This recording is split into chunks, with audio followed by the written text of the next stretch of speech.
Vâng, xin chào tất cả các anh chị mọi người. Bây giờ là hôm nay là cái buổi lớp học buổi thứ hai của lớp học chữa lành thân tâm trí bằng sóng thông tin.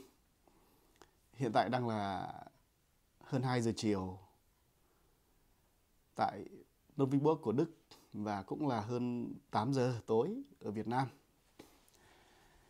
Buổi trước mọi người đã học một bài về tâm bám chấp rồi. Bài đó như Trường đã nói, nó là một bài vô cùng rất là đắng, bài thuốc rất đắng. Một bài thuốc cực kỳ là mạnh. Và liều thuốc đó Trường nghĩ là nó sẽ rất hữu ích cho tất cả mọi người khi mà tương tác, trải nghiệm trong cuộc sống và đặc biệt là tham gia chương trình lớp học này. Lớp học thì được phát trực tiếp trên phòng Zoom có sức chứa 1.000 người. Và hiện tại thì chắc là chưa được 800 người vào lớp. Và Trường hy vọng là các anh chị mọi người khi tham gia lớp học thì cố gắng sắp xếp thời gian vào trước 8 giờ. Cố gắng trước 8 giờ tối theo giờ Việt Nam. Khi mà mọi người vào lớp với số lượng đông và đúng giờ thì đó là một cái động lực. Một cái động lực rất là lớn để trường triển khai cũng như là đưa ra được những thông tin cho lớp học vô cùng giá trị.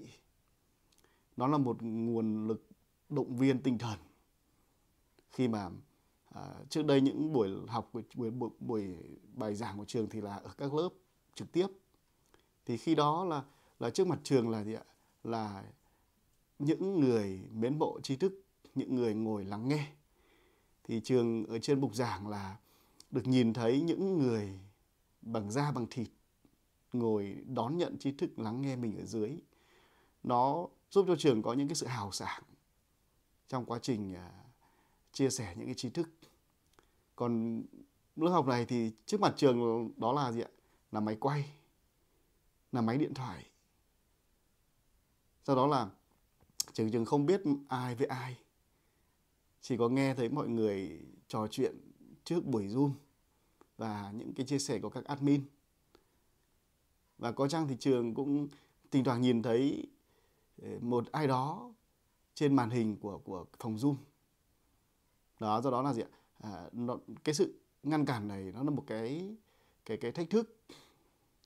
Nó làm cho cái sự hào sảng nó bị nguôi ngoai đi, nên là mong rằng là với cái sự tham gia đông đảo đầy đủ của tất cả các thành viên trong cái nhóm của lớp học hơn 1.000 người thì nó sẽ tạo thành một cái động lực lớn giúp trường thăng hoa trong những lời giảng của trường.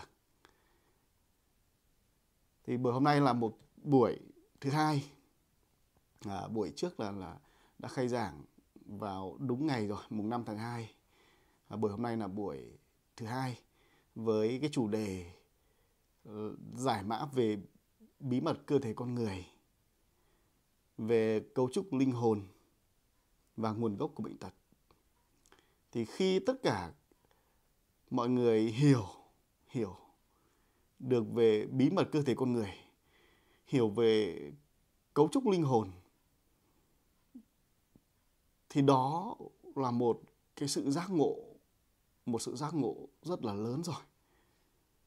Từ cái sự giác ngộ của sự thấu hiểu đó, nó đã là một phép màu, nó đã là một liều thuốc cực mạnh, vô cùng giá trị để xua tan đi được sự không hiểu biết, sự hiểu thiếu hụt hoặc sai lệch.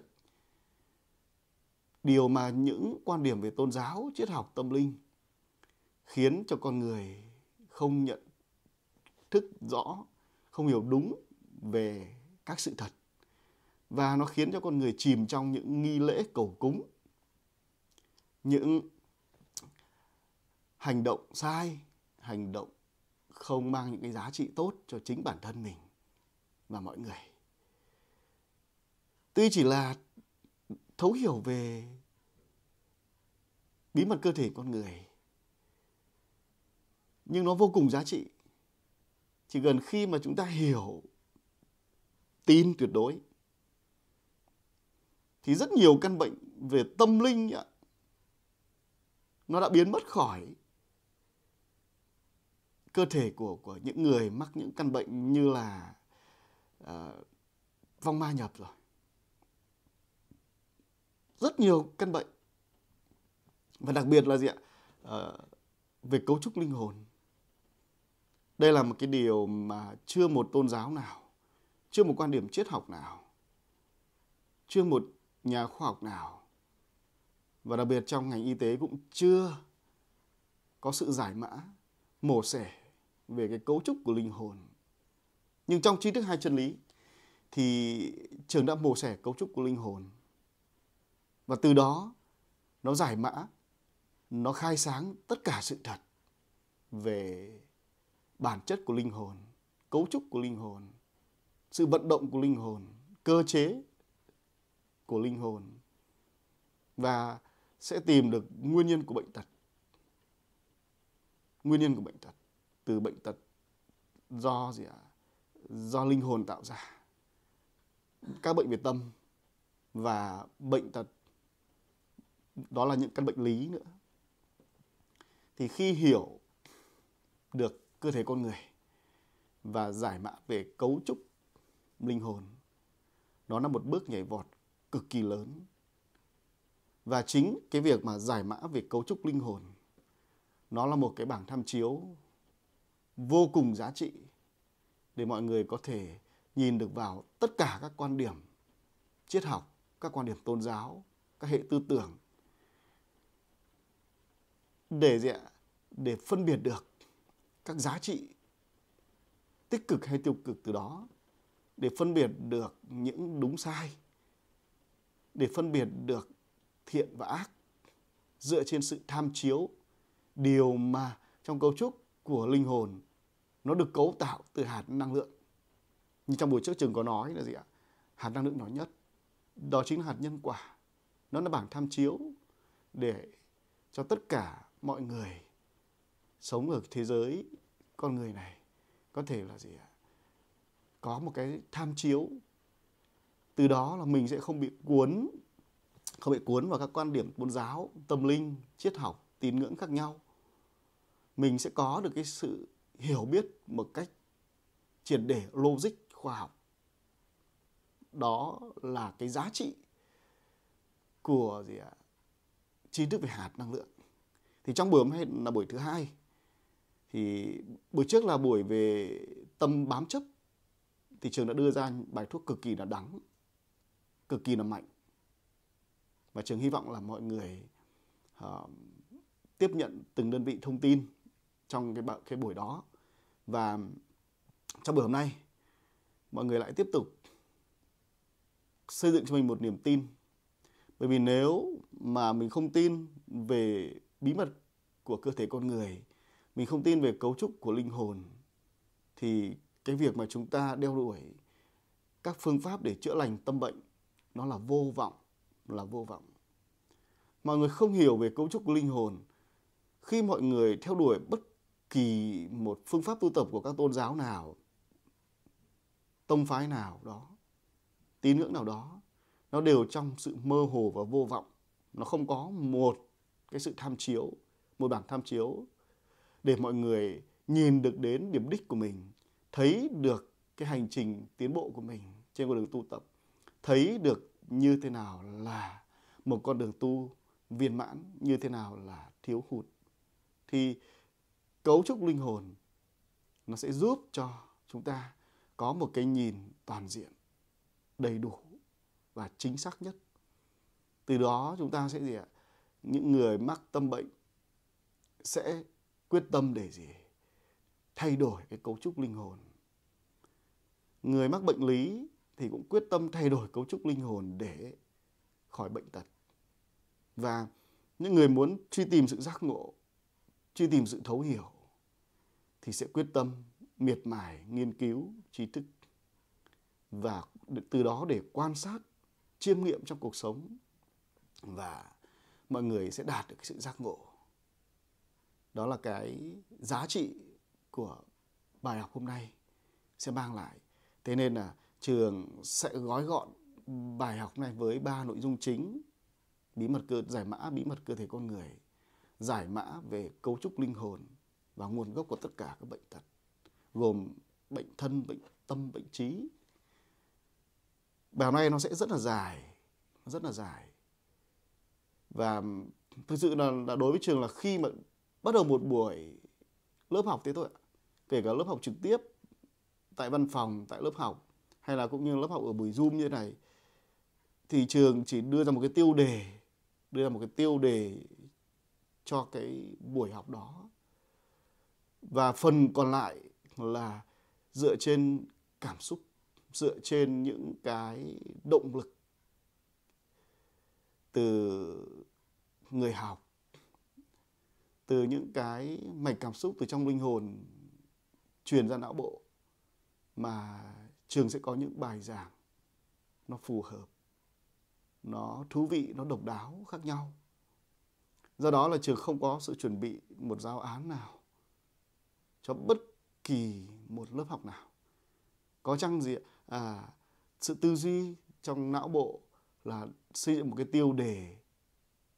Khi mà gần đến buổi học, gần đến giờ học rồi, là trường sẽ xây dựng một cái tiêu đề.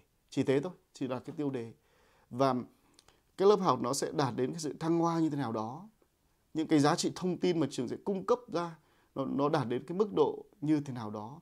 Nó lại hoàn toàn phụ thuộc vào các yếu tố khách quan. Từ sự nhiệt huyết, từ sự mong mỏi của mỗi người, của mọi người tham gia lớp học. Thì từ đó là cái mà nó là một chất xúc tác. Ngay như ban đầu trường nói là gì ạ? Mong rằng là bà con cô bác nhà mình là tham gia lớp học đầy đủ và đúng giờ, thì nó tạo thành một cái động lực cho trường để trường thăng hoa được cái thông tin được truyền từ trong phôi âm dương, trong linh hồn bên trong, chuyển ra não bộ, và từ đó trường sẽ có một buổi tuyệt vời cùng với tất cả các cô bác anh chị và mọi người. Đó là cái mà trường mong muốn như vậy. Và bây giờ chúng ta sẽ đi vào cái bí mật đầu tiên, đó là về cơ thể con người. Đó, như các bác anh chị mọi người thấy đằng sau cái hình này, đây là một cái đạo cụ mà đến buổi hôm nay trường mới có để dùng. Trong cái buổi khai giảng thì tất cả những cái hình ảnh đạo cụ này được in bằng chất liệu bằng vải. Thì hôm đó là chưa được chuyển sang bên Đức này. Thì sau đó mấy hôm thì các bạn của ngôi nhà Hai Chân Lý đã bay sang đây và đã mang theo cái hành trang tổng cho những cái bức tranh này bằng vải này, nó lên đến 25 kg, và cũng như là những cuốn sách mà trường đã giới thiệu từ trong buổi đầu rồi. Có một cuốn sách cuốn trường dịch từ bộ 3 cuốn tiếng Anh Nanas Nanada sang tiếng Việt, và để trường mang sang bên này. Thì các bạn làm nhiệm vụ vận chuyển sách cho trường và đạo cụ sang, để trong các buổi Zoom như này là trường sẽ có những cái đạo cụ trực quan để giúp mọi người hình dung được. Không biết là phía các admin có nhìn rõ được cái cấu trúc cơ thể con người không? Tại vì trường cảm thấy nó hơi xa. Không biết là mọi người nhìn có thấy rõ không?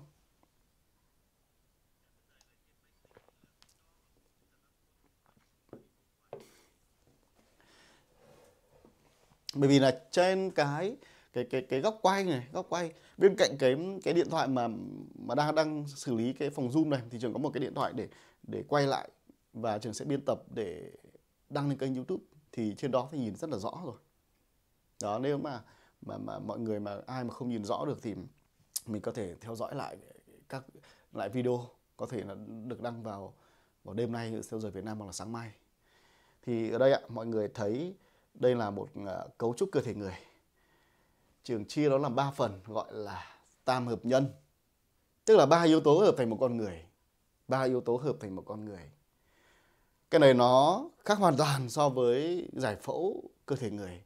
Trong giải phẫu cơ thể người của y học thì họ sẽ sẽ mổ xẻ dựa trên những sự hiến thân xác để ngành khoa học họ mổ xẻ được cái cấu trúc cơ thể người, các tế bào, các bộ phận chức năng. Thì cái đó là cái của y học. Và cái đó nó thuộc về bộ phận thân tướng. Bộ phận thân tướng. Còn trong cái tri thức của hai chân lý thì mổ xẻ bí mật của cơ thể con người nó gồm 3 phần. Đó là gì ạ? 3 phần này nó tạo thành một con người hoàn chỉnh. Một con người có nhận thức, một con người có trí tuệ, một con người biết vận động, một con người có sự sống. Một con người mà được hình thành từ trứng và tinh trùng của người cha, người mẹ để phát triển trong bụng người mẹ. Sau 9 tháng 10 ngày khoảng thời gian đó thì một em bé được chào đời và không ngừng nghỉ quá trình phân tách nhân đôi của tế bào để em bé đó lớn dần. Và không ngừng nghỉ cái quá trình vận động, đi lại, học hành để trau dồi trí tuệ, để lao động sản xuất, để không ngừng nghỉ trau dồi trí tuệ và kinh nghiệm nữa. Thì sẽ hình thành những người trưởng thành. Đó, những người trưởng thành. Đó là gì ạ? Là để có được sự sống từ phôi thai nhi là kết hợp bởi trứng và tinh trùng cho đến khi em bé được sinh ra, lớn lên trưởng thành, già và kết thúc một kiếp người thì cơ thể con người chúng ta được cấu tạo bởi 3 phần. Đó là gì ạ? Thân tướng con người, linh hồn, hay còn gọi là gì? Như buổi trước Trường nói là tuệ linh. Tuệ linh là ý là gì ạ? Là Trường dành một cái sự trân trọng, tôn kính đến với dạng sống có trí tuệ siêu việt nhất trong vũ trụ. Dạng sống đã hóa thân làm con người, tồn tại, duy trì sự sống của con người. Và trí tuệ. Cái trí tuệ ở đây là cái mà mọi người dễ nhận biết. Cái trí tuệ này là cái trí tuệ mọi người dễ nhận biết bởi tất cả chúng ta đều hiểu là trí tuệ ở đâu ạ? Khi hỏi trí tuệ ở đâu, mọi người thường bảo trí tuệ ở não bộ. Thì khi chúng ta học về tam hợp nhân, chúng ta cũng hiểu trí tuệ ở não bộ. Nhưng nó không đơn thuần là như vậy, mà chúng ta sẽ thấy được cái sự chuyên sâu hơn. Não bộ chỉ là trạm thu phát sóng trí tuệ, chứ trí tuệ nó không nằm ở não bộ. Đó, trí tuệ không nằm ở não bộ, mà não bộ chỉ là trạm thu phát sóng trí tuệ. Còn trí tuệ của một con người nó nằm ở gì ạ? Ở trong tuệ linh. Và khi chúng ta giải mã về cấu trúc tuệ linh, linh hồn, thì chúng ta sẽ hiểu được là trí tuệ ở đâu. Và từ cái trí tuệ trong phôi âm dương của tuệ linh, nó liên kết đến với não bộ bằng cái gì? Mọi người có ai gì ạ? Nhớ được ra là nó liên kết bằng cái gì không ạ? Lớp học này là lớp học chữa bệnh bằng sóng thông tin. Thì trí tuệ ở não bộ là trạm thu phát sóng trí tuệ với phôi âm dương trong linh hồn, tuệ linh. Linh hồn hoặc tuệ linh cũng được. Thì nó được truyền tải với nhau bằng sóng điện. Đó, bằng sóng điện. Xét về yếu tố thân tướng. Yếu tố thân tướng ạ. Thân tướng là phần đầu tiên trong tam hợp nhân. Trong tam hợp nhân, nó được hình thành bởi sự kết hợp nhất của trứng của người mẹ và tinh trùng của người cha tạo thành phôi thai. Và khi phôi thai ở trong bụng của người mẹ, nó sẽ xảy ra một cái cơ chế phân tách nhân đôi. Những ai mà học về sinh học sẽ hiểu rất rõ về cái cơ chế của tế bào phân tách nhân đôi. Và mọi người có biết là tế bào nó phân tách nhân đôi được là do đâu không ạ? Thì khi mình hiểu được cái điều này, mình sẽ giải mã được một nhóm bệnh rồi. Mình hiểu được cái điều đó là mình đã giải mã được một nhóm bệnh rồi ạ. Mọi người thường thấy là gì ạ? Bệnh trầm cảm, trầm cảm sau sinh. Vậy điều gì nó tạo thành trầm cảm sau sinh? Nó là do cái cơ chế phân tách nhân đôi tế bào trong phôi thai nhi. Nó do cái cơ chế đó. Vậy cái gì nó làm cho cơ chế đó xảy ra? Mọi người thường biết là gì? Các quan điểm về tôn giáo, tâm linh thì thường cho là như thế này. Khi mà hình thành giọt máu, mọi người cứ gọi nôm na là như hình thành giọt máu trong bụng người mẹ, thì cho rằng đó là có linh hồn. Gọi là có huyết thì có linh hồn. Và mọi người cho rằng là gì? Khi mà người phụ nữ, người mẹ phá thai, dù mới chỉ là hình thành giọt máu, hay là thai nhi mới được vài tuần, một vài tháng, và cho rằng gì? Việc phá thai nhi đó sẽ có vong hồn, linh hồn của em bé đó đi theo người mẹ. Tất cả mọi người đang tin vào điều đó. Nhưng khi hiểu được bí mật về tam hợp nhân, chúng ta sẽ giải mã được một nhóm thông tin về trí tuệ vô minh. Những tri thức u mê nó khiến cho con người chìm đắm trong các nghi lễ. Không những quan điểm tâm linh mà trong tôn giáo cũng bị chi phối bởi cái sự vô minh này, tạo thành các nghi lễ cầu cúng. Và con người từ đó thấy được một phương pháp cầu cúng để gì? Để gột rửa cái tội lỗi của mình trong sự phá thai. Và họ sẽ làm sao ạ? Họ sẽ không ngần ngại cái việc hủy hoại một sự sống đang hình thành. Tưởng rằng là gì? Tưởng rằng là nương tựa vào tôn giáo, nương tựa vào các phương pháp tâm linh để trấn an cho những tội lỗi của mình. Nhưng đâu ngờ rằng nó là một cái gì ạ? Các cụ gọi là vẽ đường cho hiêu chạy. Tức là gì? Các quan điểm tâm linh tôn giáo vẽ ra con đường để cho những người sắp sửa sẽ làm, có thể làm trong tương lai, đó là phá thai, thấy một con đường để gột rửa tội lỗi. Nhưng tất cả những nghi lễ đó không gột rửa được và không chuyển hóa được cái tội lỗi của sự phá thai. Khi nói đến phá thai, nó là vấn đề của gì? Của cơ chế sản sinh hạt năng lượng trong linh hồn người mẹ, người bố. Thì không có một cái nghi lễ nào để cầu siêu, để gì? Để gột rửa được cái tội lỗi đó cả. Không có. Bởi vì nó là cơ chế, nó không có. Không thể dùng nghi lễ cầu xin để gột rửa, để thay đổi cơ chế được. Không bao giờ có cái chuyện đó. Thì khi chúng ta hiểu được cái quá trình mà linh hồn an trụ trong tân tướng của thai nhi, chúng ta sẽ hiểu được điều đó. Luật luân hồi, đó là luật luân hồi. Mà đã là luật luân hồi do dạng sống siêu trí tuệ nhất trong vũ trụ này là tuệ linh. Thì không có một cái lý do nào mà cái quá trình luân hồi của các tuệ linh tuyệt vời như vậy mà thất bại được. Không có cái chuyện đó. Tí trường sẽ phân tích cái điều đó để mọi người hiểu. Thì bây giờ quay lại cái việc là gì ạ? Cơ chế mà phân tách nhân đôi của tế bào. Khi chúng ta hiểu được cái điều đó, chúng ta sẽ xóa tan đi được cái sự không hiểu biết, thiếu hiểu biết về một nhóm bệnh mà rất nhiều người phụ nữ khi mang bầu và sau sinh con, đó là bệnh trầm cảm sau sinh. Vì sao lại trầm cảm sau sinh? Nhiều bà mẹ cho rằng là gì?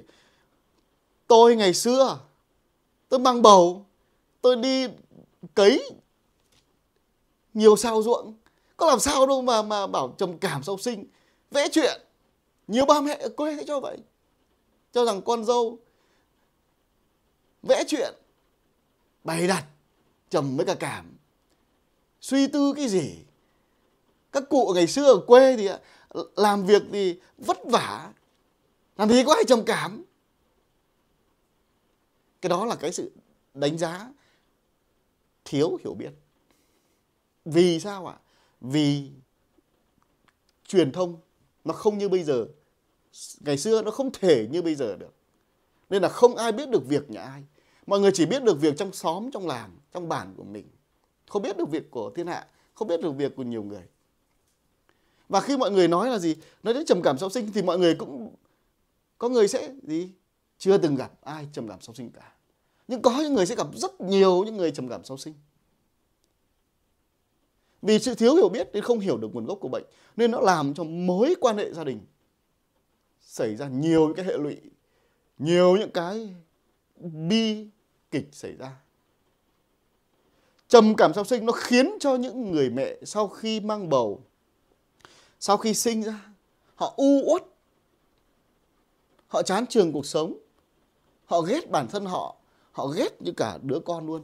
Và có những người họ có những cái suy nghĩ và thực tế đã hành động giết hại con nhỏ và chính bản thân. Đấy là cái bi kịch. Cái bi kịch. Khi chúng ta hiểu được cái điều đó, chúng ta sẽ tạo ra một cái kịch bản hoàn hảo hơn trong mối quan hệ giữa gì? Mẹ chồng, bố mẹ chồng với con dâu. Giữa gì? Chồng với vợ. Và các thành viên trong gia đình với nhau. Bởi vì chúng ta có trí tuệ, giác ngộ, chúng ta thấu hiểu bản chất của vấn đề, chúng ta sẽ cảm thông, chúng ta sẽ sẻ chia, giúp đỡ. Chúng ta không còn bám chấp bởi những gì ạ? Khi đã là bám chấp là những con thú dữ, nó lồng lộn trong tâm trí của mỗi người. Nó gặm nhấm, nó cắn xé, nó hủy hoại chính mỗi người và người khác. Thì một thai nhi từ khi hình thành trứng và tinh trùng tạo thành phôi thai nhi, nó sẽ tạo một màng bọc bảo vệ. Trong bụng người mẹ nó là gì ạ? Nhau thai. Thì cái này nó rất giống với một phôi hạt năng lượng âm dương hình thành, nó có một màng bọc bảo vệ phôi. Và để cái phôi thai nhi trong bụng người mẹ xảy ra cơ chế phân tách nhân đôi thì nó phải đảm bảo 3 điều kiện. Nhiệt độ của người mẹ, tức là cơ thể đó, không quá nóng, không quá lạnh. Đó là nhiệt độ, nhiệt ấm, gọi là nhiệt ấm. Thứ hai là gì ạ? Dinh dưỡng.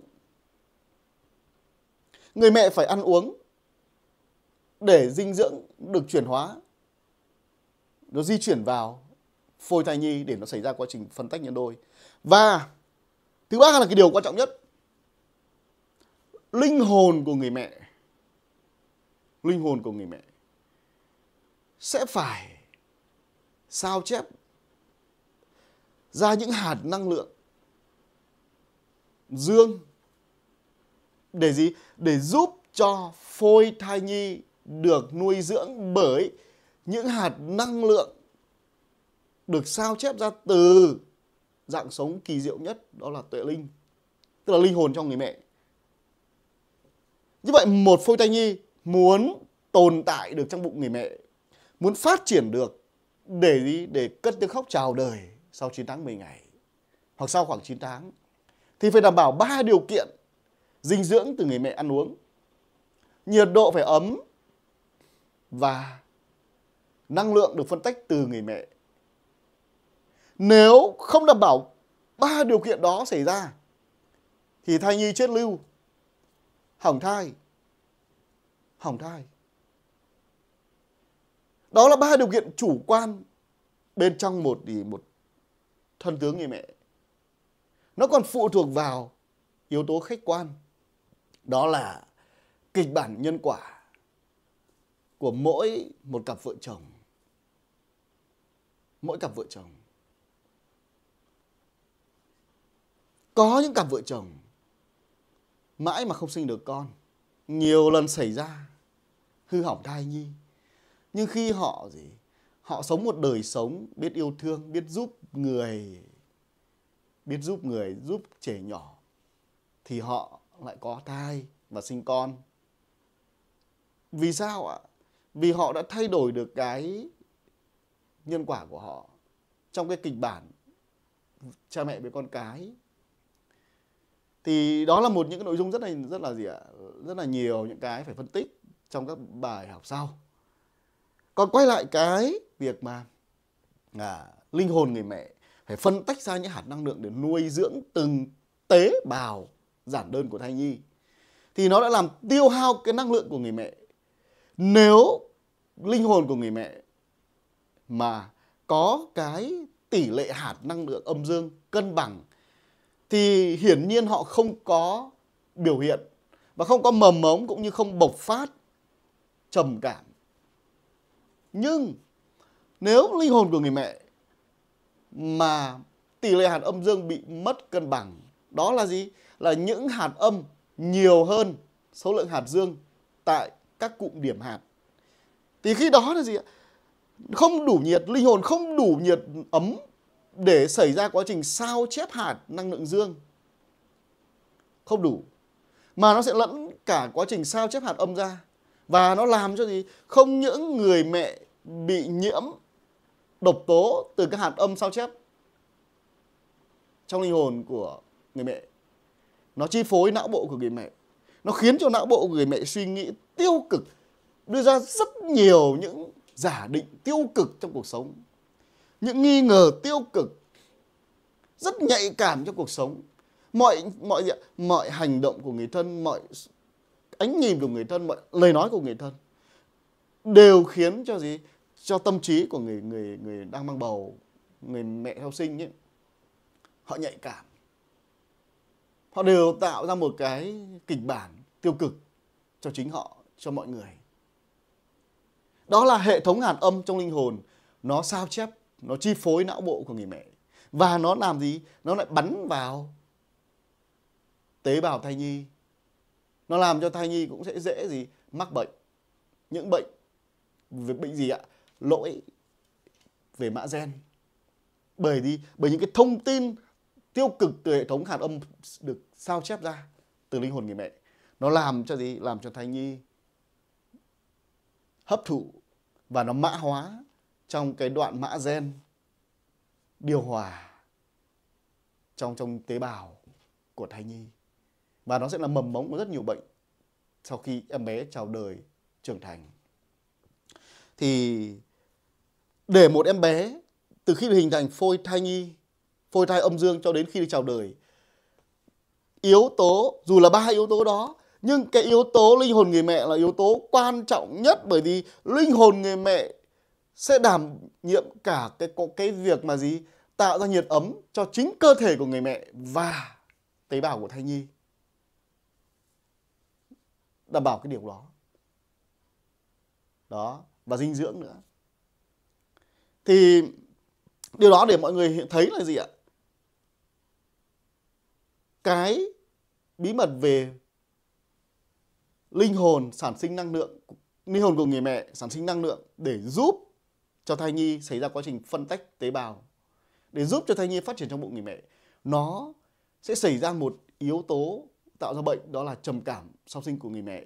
Khi mà linh hồn của người mẹ mất cân bằng tỷ lệ hạt năng lượng âm dương, do quá trình gì ạ? Hạt năng lượng từ trong linh hồn được sao chép ra, sao chép tức là nó sản sinh ra để gì? Để nuôi dưỡng thai nhi. Như vậy mọi người sẽ thấy là gì? Một người mang bầu, họ đang thực hành một cái cơ chế cực kỳ phức tạp mà linh hồn họ đang làm một cái thiên chức từ xưa đến giờ. Các cụ gọi là gì? Hay các tôn giáo gọi là gì? Thiên chức của người mẹ. Một thiên chức mà, gọi là ý trời. Mọi người có thể hiểu là ý trời. Mình gọi là thiên chức, một chức năng mà tạo ra. Chức năng tạo hóa tạo ra điều đó, gọi là thiên chức. Một sứ mệnh cao cả. Đó, một sứ mệnh cao cả. Để gì? Để thai nhi được phát triển. Và để được sinh ra, để duy trì sự sống của thai nhi sau được sinh ra, nó lại là một vấn đề. Nó là một vấn đề phụ thuộc vào yếu tố của nhân quả của từng cặp bố mẹ. từng cặp bố mẹ. Nói đến nhân quả thì buổi trước Trường đã nói rồi, mọi người phải tin nhân quả.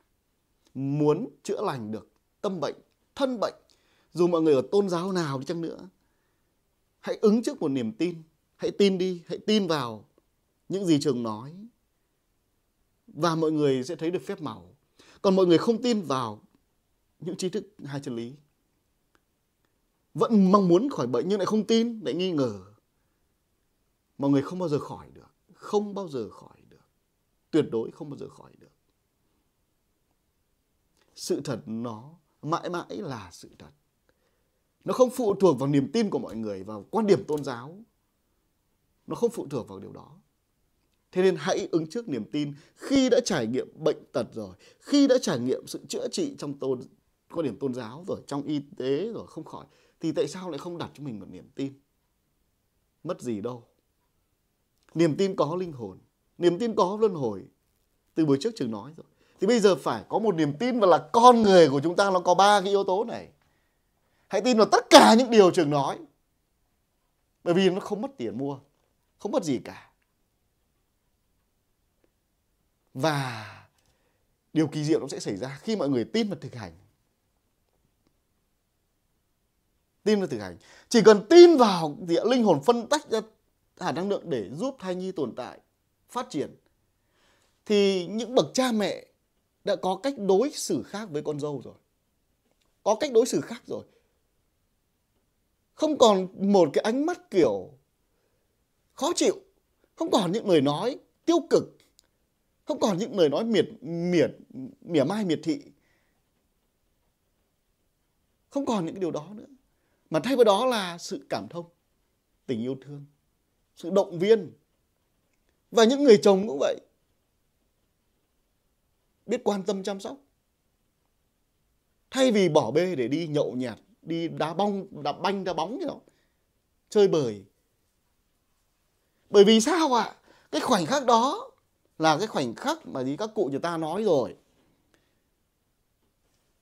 Người phụ nữ khi sinh đó là ở cửa tử, cửa mả đấy. Thì tại sao lại gì? Lại những lời nói của người chồng, những lời nói của bố mẹ chồng, nó lại khiến cho cửa mả mở to. Để bi kịch xảy ra làm gì? Trường đã trải nghiệm rất nhiều. Thay đổi tư duy của các ông, các bà, các cô, các bác lớn tuổi khó lắm. Các cháu nhỏ nó dễ thay đổi. Bởi vì nó là những tâm hồn non nớt. Nó chưa bị bám vào những cái bi kịch trong cuộc đời. Nó chưa bị bám vào những sự trói buộc. Bởi gì? Bởi bám chấp vào công danh, vào địa vị, vào tuổi tác, vào vai vế. Còn khi mà chúng ta càng lớn tuổi, chúng ta dễ coi thường các thế hệ trẻ. Những người mà văn bằng học vấn kém chúng ta dễ coi thường. Những người mà ít tiền hơn chúng ta, những người mà ở các giai cấp thấp hơn chúng ta dễ coi thường. Thì đó là bám chấp. Thì đó là cái mà gì ạ? Khi mà những con thú dữ đang lồng lộn, tàn phá cơ thể chúng ta, tâm trí chúng ta khó mà tiếp nhận tri thức lắm. Khó lắm.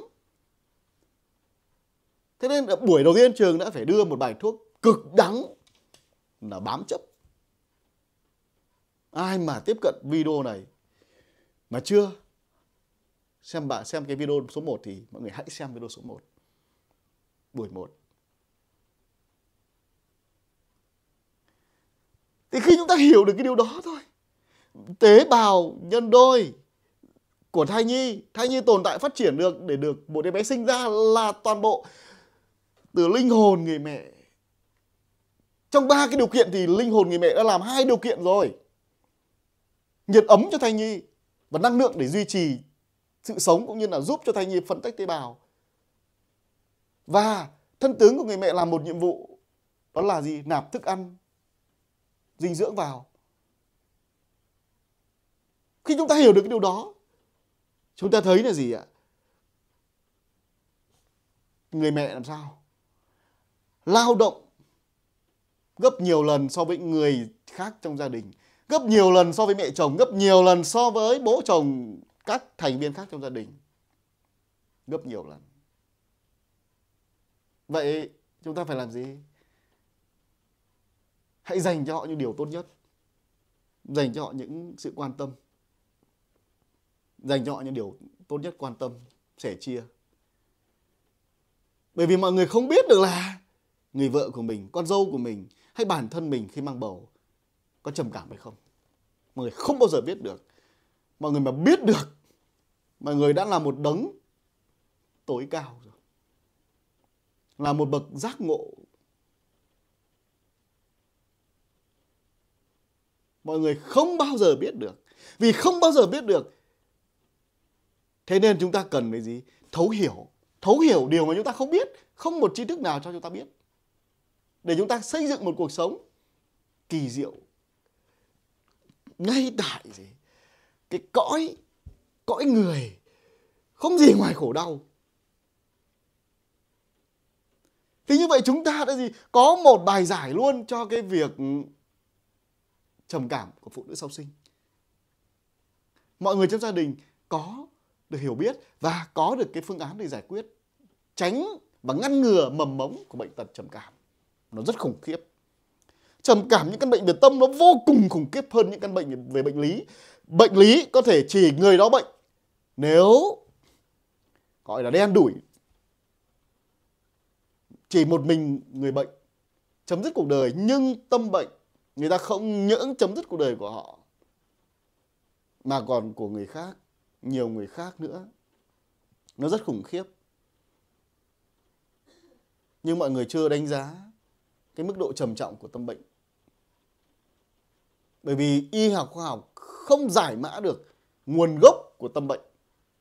Tâm bệnh do đâu? Đó là điều khoa học chưa giải mã và không thể giải mã được nếu không tin có linh hồn và không biết cấu trúc của linh hồn. Là không bao giờ khoa học sẽ phát triển được để giải mã được cái điều đó. Và cái bí mật tiếp theo là gì ạ? Là khi nào thì một con người của chúng ta có yếu tố thứ hai? Mọi người mới biết yếu tố thân tướng rồi. Thân tướng rồi. Là trứng và tinh trùng tạo thành phôi thai thông qua cái gì ạ? Cái ba điều kiện từ linh hồn và thân tướng của người mẹ để giúp cho tế bào thai nhi phân tách phát triển. Mọi người biết được rồi, hiểu được cả nhóm bệnh rồi. Nhóm bệnh trầm cảm, biết được cả phương pháp giải quyết rồi. Trường tin rằng sau này vẫn sẽ có người hỏi là giải quyết như thế nào để ngăn ngừa bệnh trầm cảm. Trầm cảm sau sinh ấy. Đó là cách gì ạ? Hãy hiểu và biết cách quan tâm, biết cách chăm sóc, biết cách sẻ chia, động viên người phụ nữ. Và cũng là gì? Là tiếp yếu tố thứ hai, linh hồn, tuệ linh.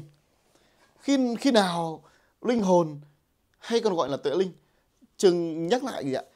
Cái từ tuệ linh ấy là Trường dành cái sự tôn kính và trân trọng nhất cho dạng sống từ thiên đường.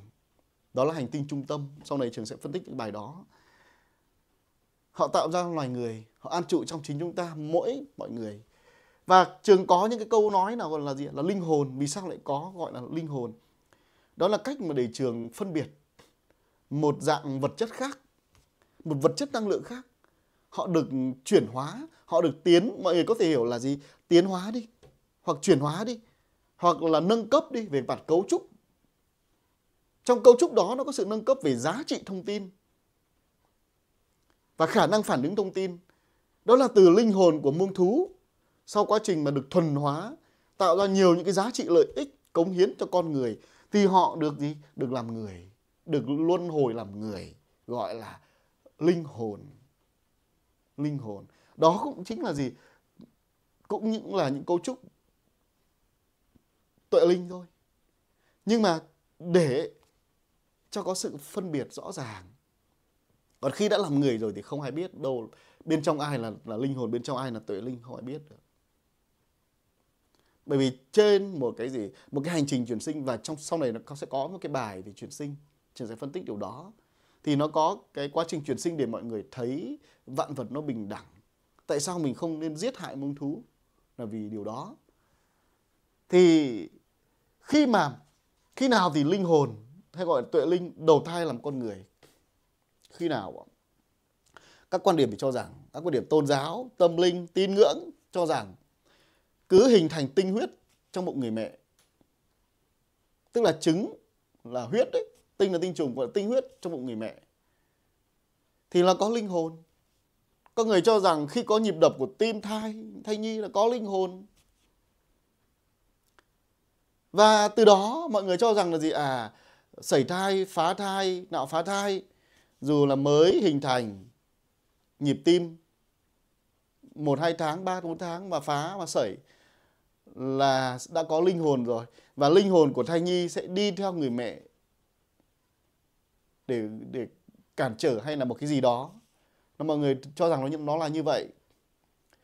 Nhưng khi mọi người hiểu được cái yếu tố thứ hai là linh hồn, tuệ linh đầu thai làm con người khi nào, hay còn gọi là luật luân hồi. Luật luân hồi thì mọi người sẽ xóa tan đi được một loại bệnh.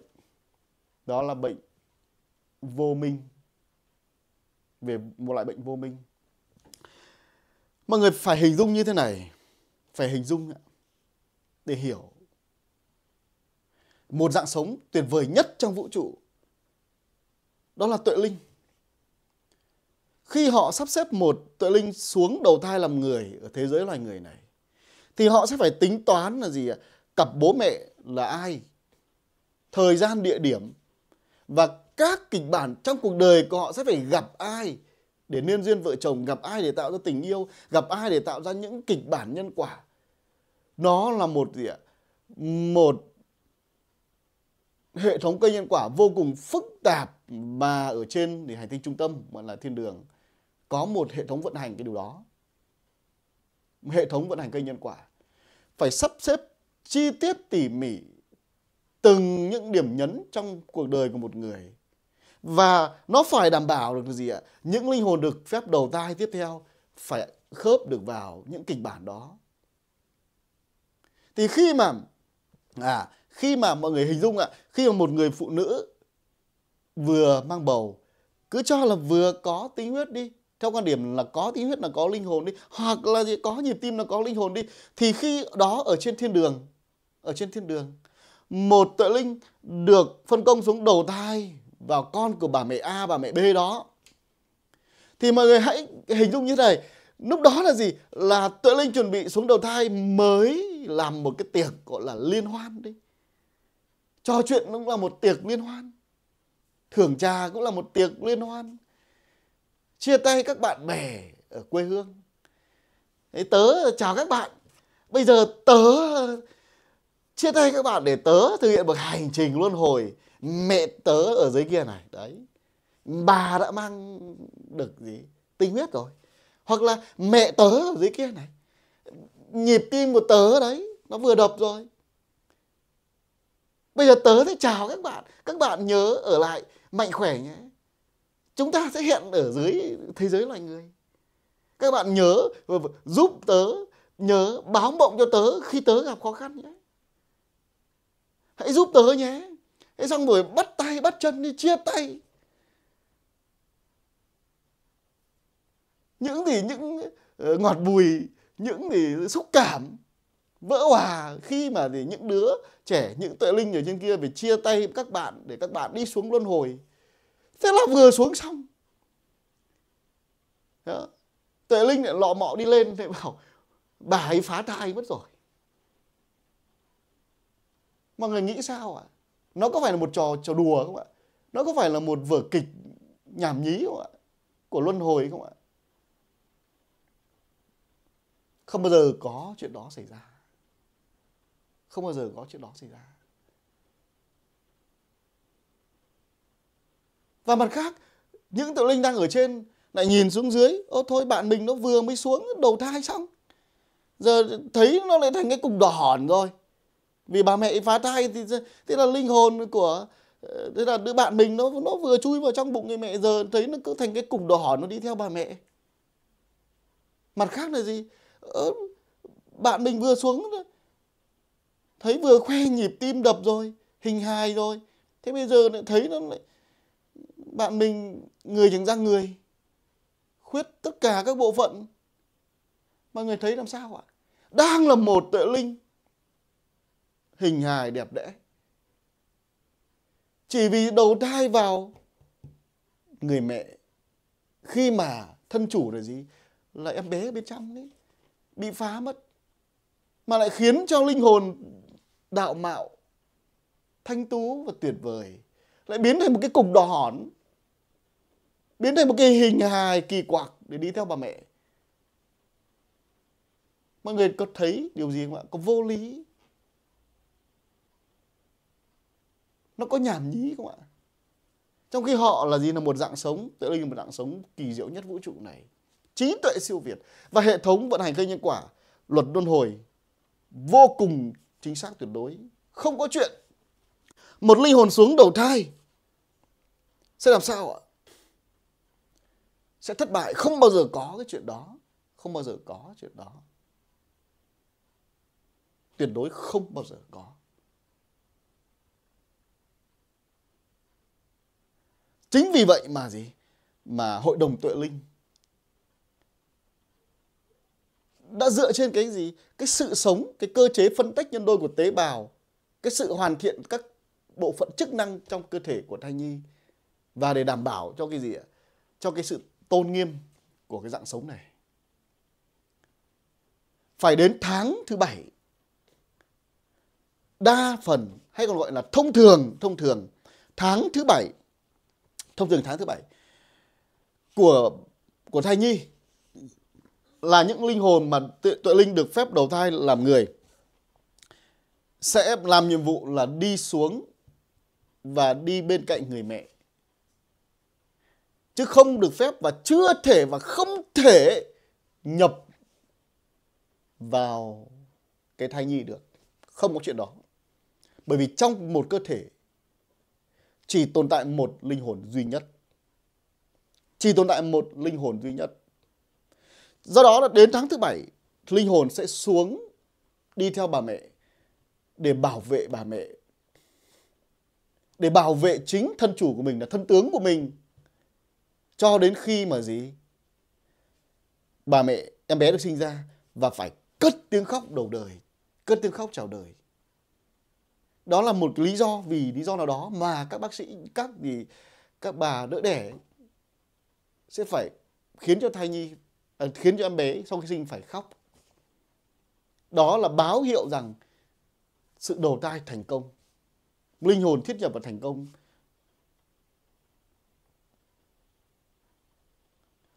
Bởi vì sao đến tháng thứ 7 thì linh hồn mới, tuệ linh mới xuống đi theo bà mẹ để bảo vệ?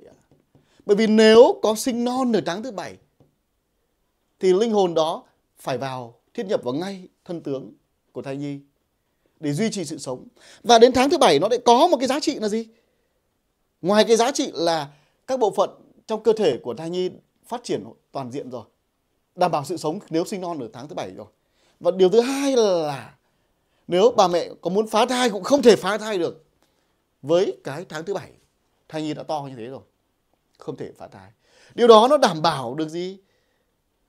Cái nguyên tắc đầu thai thành công cho dạng sống tuệ linh. Ngoài ra có những cái trường hợp gọi là đặc biệt thôi. Những cái trường hợp đặc biệt có thể sinh non trước 7 tháng. Thì nếu mà điều kiện khách quan là gì? Là cây nhân quả của cái cặp vợ chồng đó được phép có con và có những cái trải nghiệm đặc biệt trong cuộc sống, cuộc đời, thì các linh hồn đó có thể xuống trước tháng thứ 7 để thiết nhập vào thai nhi nếu thai nhi đó sinh non và sống sót. Và bây giờ là gì? Dựa trên cái sự phát triển của khoa học của y tế thì sinh non trước tháng thứ 7 thì có cái giải pháp là gì? Nồng ấp, đảm bảo cái gì ạ? Đảm bảo cái nhiệt ấm và dinh dưỡng từ y học mà cho cái thai nhi khi sinh non trước tháng thứ 7. Thì có những trường hợp thành công trong nồng ấp để gì? Để tồn tại sự sống. Có những trường hợp không thành công. Vì sao? Vì những trường hợp không thành công là không có linh hồn là tuệ linh nào đầu thai vào để duy trì cái quá trình phân tách tế bào, duy trì sự sống. Còn khi nếu sinh non trước tháng thứ 7 mà có có can thiệp của y học và phải có linh hồn vào nữa thì mới tồn tại sự sống. Những cái điều hy hữu đó, những cái điều đặc biệt đó, nó phụ thuộc vào những cái trải nghiệm của các cặp bố mẹ khác nhau. Thì điều này để mọi người thấy, bởi vì sao ạ? Khi nhiều người chưa hiểu tri thức mà nghe cái điều trường nói hoặc trong tri thức nói là gì? Phải đến tháng thứ 7 mới có linh hồn tự linh đi theo, và phải khi sinh ra mới có linh hồn tự linh an trụ vào trong thân tướng thai nhi. Còn trước đó là chưa bao giờ có. Còn các hiện tượng mà gì? Thai nhi ở trong bụng người mẹ động đậy, cựa quậy, đạp chân đạp tay, nó đều là do linh hồn người mẹ phân tích những hạt năng lượng duy trì sự sống của thai nhi. Mọi phản ứng cơ học, phản ứng của các dây thần kinh, các thớ thịt của thai nhi, nó đều dựa trên sóng điện được truyền từ linh hồn người mẹ vào. Nó hoàn toàn là do linh hồn người mẹ. Thì ở đây là gì ạ? Đấy là luật luân hồi như vậy, để đảm bảo cái sự thành công của linh hồn khi đầu thai làm người. Nó phải đảm bảo. Phải đảm bảo. Còn luật nhân quả. Luật nhân quả nó lại là một câu chuyện khác. Luật luân hồi không phải là vẽ ra cho mọi người con đường để mà gì? Để mà phá thai. Không có đâu. Luật luân hồi là để đảm bảo sự đầu thai thành công. Đầu thai thành công cho tất cả các tuệ linh khi được làm nhiệm vụ làm người.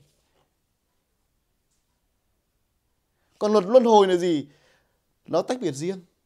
Nó phụ thuộc vào cái cơ chế sản sinh hạt dựa trên các giá trị thông tin được phản ứng trong não bộ của người mẹ, người cha với quá trình mang thai để đưa ra cái hành động. Thì nếu người phụ nữ mang bầu mà phá thai, kể cả khi là gì? Mới hình thành tinh huyết, gọi là hiểu được việc có thai, biết được việc có thai mà phá thai, không biết là lý do gì, không biết. Không cần biết là một lý do gì, bệnh tật hay gì mà phá thai. Thì đó là một hành động giết người. Tước đoạt một sinh linh chuẩn bị hình thành, một sự sống chuẩn bị hình thành, đang phát triển. Đó là tội giết người. Đó là một sát nhân. Hành động đó nó đã tạo ra sản sinh hạt âm rồi. Hạt âm. Hành động sản sinh hạt âm, nó thế gì? Cái hạt âm thông qua cái suy nghĩ và hành động phá thai, nó mã hóa thành sóng điện truyền vào trong linh hồn, trong phôi âm dương của người mẹ. Nếu cả người bố, nếu ai đó tham gia cái việc ép buộc, xúi giục, thúc đẩy phá thai, thì những người đó đều sản sinh hạt âm. Thì nó thế gì ạ? Nó chứa đựng các hình ảnh của quá trình từ khi mang bầu cho đến khi phá thai, và các hình ảnh, hành động, cảm xúc, ngôn ngữ của mọi người tương tác cho cái việc phá thai đó thành công. Thì nó gọi là sóng điện ta. Nó truyền vào trong phôi âm dương của người mẹ, của những người tham gia vào cái hành vi giết người đó. Và nó sẽ sản sinh ra hạt năng lượng âm màu đen. Đó là hạt giết người. Hạt năng lượng đó nó gì? Nó mô phỏng, nó giống như một cuốn phim. Nó chiếu ra toàn bộ ngôn ngữ, lời nói, cảm xúc của người mẹ, những người trong cuộc cái quá trình phá thai. Nó là một thước phim chân thật được mã hóa trong hạt năng lượng âm màu đen, trong linh hồn người mẹ, trong những người tham gia cái việc phá thai đó. Và điều đó nó khiến cho những người có thần thông, gọi là thần thông đi, những người có thể dùng các phương pháp tu tập để cho rằng cô kia, bà kia, vợ chồng nhà kia hay ai đó, các vị có vong thai nhi đi theo đấy. Thì đúng là có vong thai nhi, thì đúng vì họ phá thai. Nhưng các vị đó chưa đạt đến sự thấu hiểu, nên chỉ nhìn thấy cái hình ảnh chiếu ra, mà không biết được sự thật, không biết được bản chất đó là gì. Đó là sự phóng chiếu của những hạt âm nghiệp lực bởi hành động phá thai, gọi là giết người mà. Thì những người mà gọi là thấy được, nhìn thấy được, kể cả tu thiền thấy được, họ có một cái cấu trúc nền tảng trong linh hồn là đa hạt âm. Đó là sự thật. Chứ không phải tự hào mình có thần thông đâu. Đừng tự hào. Đừng có tự hào mình có thần thông. Cấu trúc linh hồn trong cơ thể đa âm đấy. Thì những người làm việc tâm linh, những người tu tập, họ thấy nọ thế kia. Họ chỉ thấy cái ảo ảnh. Nó giống như mình đến rạp chiếu phim, mình chỉ nhìn vào màn hình thấy được hình ảnh sống động như vậy thôi. Mình đâu biết được điều gì tạo ra một thước phim như vậy. Kịch bản xây dựng như thế nào. Họ không biết được. Thì đó là điều mà để lý giải tại sao lại có gọi là vong thai nhi. Thì ở đây là có hai cái luật trong cái này là gì? Luật luân hồi để đảm bảo các tuệ linh, toàn những người tuyệt vời, đi công tác là gì? Xuống hóa thân làm người phải thành công. Không thể không thành công được. Thông minh như vậy, tuyệt vời như vậy mà lại thất bại. Thì vạn vật cười thối mũi. Vạn vật coi thường, tưởng thế nào, tưởng các vị thông minh thế nào, xuống đang ở trên đạo mạo tuyệt vời thế, xuống như thành cái cục thịt đỏ hỏn, thành những cái đứa thì linh hồn thì ất ơ, không đầy đủ lạnh lặn chân tay. Các anh chị mọi người thử đặt mình đang ở trên như thế, xong rồi nghĩ thế có cay không ạ? Có đúng không ạ?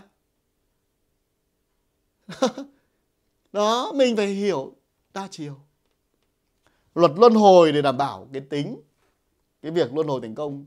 Nó là cả cái kế hoạch của rất nhiều những linh hồn khác, các ekip tham gia hành trình đầu thai. Và luật nhân quả nó khác, đó là cơ chế. Luật nhân quả là gì ạ? Là từ cái cơ chế chuyển sinh phân rã hoại diệt và cơ chế chuyển sinh bền vững, để đưa ra những cái gì? Đưa ra những cái nguyên tắc để con người chúng ta tránh vi phạm vào. Vi phạm là chết thôi. Vi phạm là vào là gì? Là con đường phân rã của linh hồn sẽ nhanh hơn, nhanh chết hơn. Thì chúng ta biết được cái điều đó để chúng ta không vi phạm, không làm. Thì luật nhân quả là gì? Nó là luật nhân quả mà cũng không phải là luật nhân quả. Nó không phải là luật nhân quả vì nó là cơ chế vận động của vạn vật một cách rất tự nhiên. Nhưng khi gọi là luật nhân quả chẳng qua đó là gì? Là tìm ra những nguyên lý nào nó gây ra sự chết chóc cho linh hồn, phân rã cho các tuệ linh. Nguyên lý nào tạo ra sự sống và phát triển bền vững. Thì để tạo thành một sự nhắc nhở trong cái nguyên lý đó. Đó là gì? Đừng có mà phá thai. Dù bất kỳ lý do nào, đừng phá thai. Phá thai sản sinh hạt âm màu đen. Và hậu quả là gì? Là cái việc phá thai sẽ có những cái nhãn tiền trước mắt là gì? Không thể sinh con được. Và hậu quả kiếp sau là gì? Không có con được. Vì có trân trọng sự sống của một sinh linh đâu mà đòi có con. Có trân trọng đâu mà đòi muốn có. Dù mọi người bảo là gì? Em có biết được kiếp trước của em đâu. Biết hay không quan trọng. Mặc kệ các vị. Tuệ linh trên kia hiểu. Linh hồn các vị hiểu. Do đó chúng ta không thể lấy được cái quan điểm, cái tư duy giản đơn của não bộ chúng ta để biện luận được. Các vị phải chấp nhận thôi. Phá thai là giết người. Thì phải đón nhận những cái gì? Những cái sự nghiêm khắc trên con đường tu tập. Và nó là cơ chế của sự phân rã. Thế nên hậu quả rất là khốc liệt cho những cái hành động độc ác như vậy. Thì như vậy nó là hai cái luật khác nhau. Luân hồi và luật nhân quả. Không phải vì nói rằng là gì? Cái tri thức này lại dám bảo là khi có tinh huyết trong bụng người mẹ là không có linh hồn. Hoặc là gì? Lại dám bảo là phải sinh ra mới có linh hồn thiết nhập.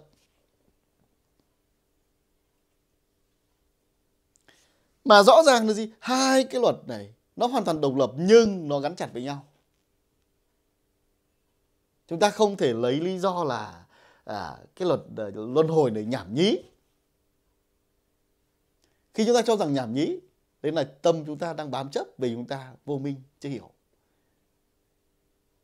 Nhưng khi chúng ta hiểu được cả nhân quả, hiểu được cả cái luật luân hồi, chúng ta sẽ gì ạ? Sẽ không vi phạm luật nhân quả. Chúng ta sẽ gì ạ? Trân trọng cái sự hình thành sinh mạng trong bụng người mẹ. Và chúng ta sẽ hiểu được gì? Trong bụng người mẹ chỉ có một linh hồn là người mẹ. Và không có hiện tượng vong thai nhi đi theo báo oán. Không có cái điều đó. Và đặc biệt rất nhảm nhí khi những người tu tập trong tôn giáo cho rằng báo oán từ bao nhiêu kiếp nào đó. Không có. Những người tu tập dùng đến những thần thông thiền định, họ thấy toàn ảo cảnh chứ không phải là trí tuệ. Bởi vì trong linh hồn của những người sản sinh hạt âm, nó có những cái hình ảnh hạt đó, nó lưu giữ cái hình ảnh của những cái hành động ác nghiệp đó, thì nó chiếu ra như những thước phim. Khi mà nhiều hình ảnh, nhiều hạt âm nó chiếu ra nhiều hình ảnh tiêu cực, thì những người mẹ, những người mà có những cái hành động phá thai nhi nhiều lần, họ sẽ bị mất kiểm soát tâm trí bởi những hình ảnh đó, bởi ngôn ngữ, bởi cảm xúc đó, bởi sóng điện âm chứa độc tố đó, dẫn đến trầm cảm, dẫn đến tâm thần phân liệt cũng có, hoang tưởng có. Nó chi phối từ linh hồn, nguồn gốc của bệnh. Đó, do đó là gì? Linh hồn yếu tố thứ hai. Mọi người phải tin thôi ạ, phải tin thôi ạ. Muốn khỏi bệnh, phải tin. Phải tin thôi. Đến lúc này trường không gọi là bảo mọi người ứng niềm tin nữa. Phải tin thôi. Mà là phải tin thôi. Phải tin thì mình mới triệt tiêu đi được cái bệnh vô minh. Từ trong linh hồn, từ trong tâm trí, mình mới chữa lành được tâm bệnh và nguồn gốc cả các bệnh lý nữa. Thì như vậy là gì? Yếu tố thứ hai để tạo thành một cơ thể con người là khi thai nhi chào đời, linh hồn mới nhập vào, mới thiết nhập vào. Đó, mới thiết nhập vào. Thì khi mà gì? Một cấu trúc linh hồn như thế này, mọi người sẽ hiểu là gì? Không có 3 hồn 7 vía hay 3 hồn 9 vía. Cái đó là cái nhảm nhí. Điều mà khiến cho từ xưa đến nay khi mà ai đó có những cái biểu hiện bất bình thường, thẫn thờ, những cái biểu hiện như là tâm bệnh, thì các thầy xem tướng số, những thầy bói, những thầy cúng thường bảo là bị bà tổ cô hay là bị ma quỷ bắt vớt vía. Cái đó hoàn toàn không có, mà nó thuộc phạm trù của linh hồn mất kiểm soát cấu trúc hạt âm dương. Mọi người phải tin là gì? Không có 3 hồn nào, 7 vía nào, phách phiếc gì cả. Cái quan điểm triết học, cái quan điểm tâm linh Trung Quốc, loại vào nó đi. Duy nhất một linh hồn. Một linh hồn. Và một linh hồn nó có cấu trúc, thì tí nữa về cấu trúc linh hồn trường phân tích. Nhưng mọi người phải tin không có 3 hồn 7 vía. Phải tin cái điều đó.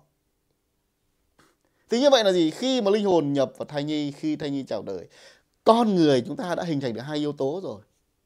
Nhưng chưa phải là hoàn chỉnh. Cần một cái gì ạ? Nó cần một cái yếu tố thứ 3 nữa, nó gọi là trí tuệ, để tạo thành một con người với 3 yếu tố hợp nhất thành một, mới gọi là một con người hoàn chỉnh. Thân tướng, linh hồn hay là gọi tuệ linh và trí tuệ. Trường mô phỏng trí tuệ ở não bộ để mọi người dễ hình dung. Còn gì? Não bộ này nó là một trạm thu phát sóng. Thì trong não bộ thông qua gì? Mắt, tai, mũi, miệng, các giác quan để nó mã hóa thành sóng điện. Khi chúng ta nhìn thấy hình ảnh, nhìn thấy bất cứ hình ảnh, hành động, phản ứng nào, chúng ta nghe thấy ngôn ngữ âm thanh, chúng ta ngửi thấy mùi, chúng ta cảm nhận được điều gì đó từ không khí lạnh, nhiệt độ nóng, từ xúc giác. Chúng ta gì? Trò chuyện. Thì cái việc chúng ta trò chuyện, chúng ta lại nghe thấy. Nó là các giác quan nó phản ứng với môi trường bên ngoài. Và não bộ chúng ta phản ứng để tạo thành cuộc gọi, chúng ta gọi là nhận thức ấy. Thực ra nó là mã hóa thành sóng điện và nó sẽ chạy vào trong linh hồn. Trong linh hồn nó có một bộ máy vận hành để nó phản ứng thông tin với sóng điện truyền vào, và nó sẽ giải phóng một luồng sóng điện mới đưa ra não bộ để tạo thành ý thức hệ, tạo thành tư tưởng, và nó dẫn đến cái hành động cho thân tướng. Đó. Thì não bộ chúng ta là trạm thu phát sóng. Mọi người để ý, khi mà một em bé chào đời, nó cất tiếng khóc đầu tiên. Cất tiếng khóc đầu tiên. Đó là cái quá trình mà gì? Nó bắt đầu tham gia vào chuỗi phản ứng. Chuỗi phản ứng với môi trường bên ngoài khi linh hồn được đầu thai. Và khi nó đói, nó khát, nó ngọ nguậy, nó gì? Ngọ nguậy. Nó không cần nhìn vào ánh mắt mà nó ngửi mùi. Nó ngọ nguậy để nó tìm ti mẹ vào nó uống sữa. No xong nó lại ngủ. Đó là quá trình bắt đầu xảy ra các phản ứng. Điều mà linh hồn phải, tuệ linh tuyệt vời, cao, thanh tú, đẹp đẽ, phải thiết nhập vào một cơ thể thai nhi vừa sinh ra rất yếu ớt. Nó phải vận động tất cả những sức mạnh từ chính bản thể tuệ linh để vận hành từng cái cử chỉ, từng cái ngọ nguậy, từng cái ánh mắt, từng cái gì ạ? Cái tìm, từng cái tiếng khóc và ti mẹ. Nó thực hành từng bước. Đó là gì? Là vận động. Cái vận động đó nó giúp cho não bộ bắt đầu mã hóa dần thông tin để nó truyền vào trong linh hồn. Và thai nhi bắt đầu hình thành lớn lên, em bé lớn lên, nó sẽ hóng chuyện từ ông bà, cha mẹ. Nó cười một cách sảng khoái. Hoặc nó khóc. Và dần dần là gì ạ? Nó sẽ bắt chước những tiếng nói. Và nó tập nói, tập đi. Đó là quá trình là gì? Não bộ nó mã hóa những cái thông tin từ môi trường bên ngoài để nó truyền vào phôi âm dương, và phôi âm dương trong linh hồn truyền ra để điều khiển thân tướng. Đó là vận động. Vận động để thông qua cái trạm thu phát sóng trí tuệ này, nó học tập được cuộc sống của con người. Nó học tập được cuộc sống của con người, thế giới loài người. Thì linh hồn bên trong phải vận hành, phản ứng thông tin từ trạm thu phát sóng não bộ để phản ứng và lại truyền sóng điện ra não bộ để vận hành cuộc đời, cuộc sống. Và khi em bé đến tuổi đi học mầm non, học tiểu học, trung học, đại học, quá trình đó nó là gì? Quá trình vận động não bộ, phản ứng từ não bộ thông qua các giác quan để thu hình ảnh, âm thanh, bài giảng, cuộc sống, trải nghiệm tình yêu để tạo thành mã hóa sóng thành sóng thông tin di chuyển vào trong linh hồn. Cái sóng thông tin này nó chia làm 3 loại: âm, dương và trung tính. Sóng thông tin dương là nó được mã hóa từ những hình ảnh, âm thanh, ngôn ngữ, những hành động mang lại những cái giá trị tích cực, tốt đẹp, phát triển bền vững đến mọi người, vạn vật. Còn sóng tiêu cực, sóng điện âm, nó là những hành động, quan điểm, tư tưởng tiêu cực, ngôn ngữ tiêu cực. Nó mã hóa thành sóng điện âm mà nó truyền vào linh hồn. Còn sóng điện trung tính thì nó được sinh ra kết hợp với sóng điện dương. Và khi mà chúng ta trưởng thành rồi, chúng ta đi làm rồi, chúng ta lao động sản xuất rồi, chúng ta vẫn đang vận động. Chúng ta về hưu, chúng ta đi chơi, đi hưởng thụ tuổi già, nghỉ dưỡng, chúng ta vẫn đang vận động. Chúng ta đang nằm trên giường bệnh bởi những cơn đau của bệnh tật và tuổi già. Để chuẩn bị kết thúc một kiếp người, chúng ta vẫn đang vận động. Vận động nó giúp cho quá trình kích hoạt được sóng thông tin, gọi là cái trạm thu phát sóng trí tuệ này. Đó là nhiệm vụ của đời người, nhiệm vụ của một đời người. Trí tuệ nó chính là gì?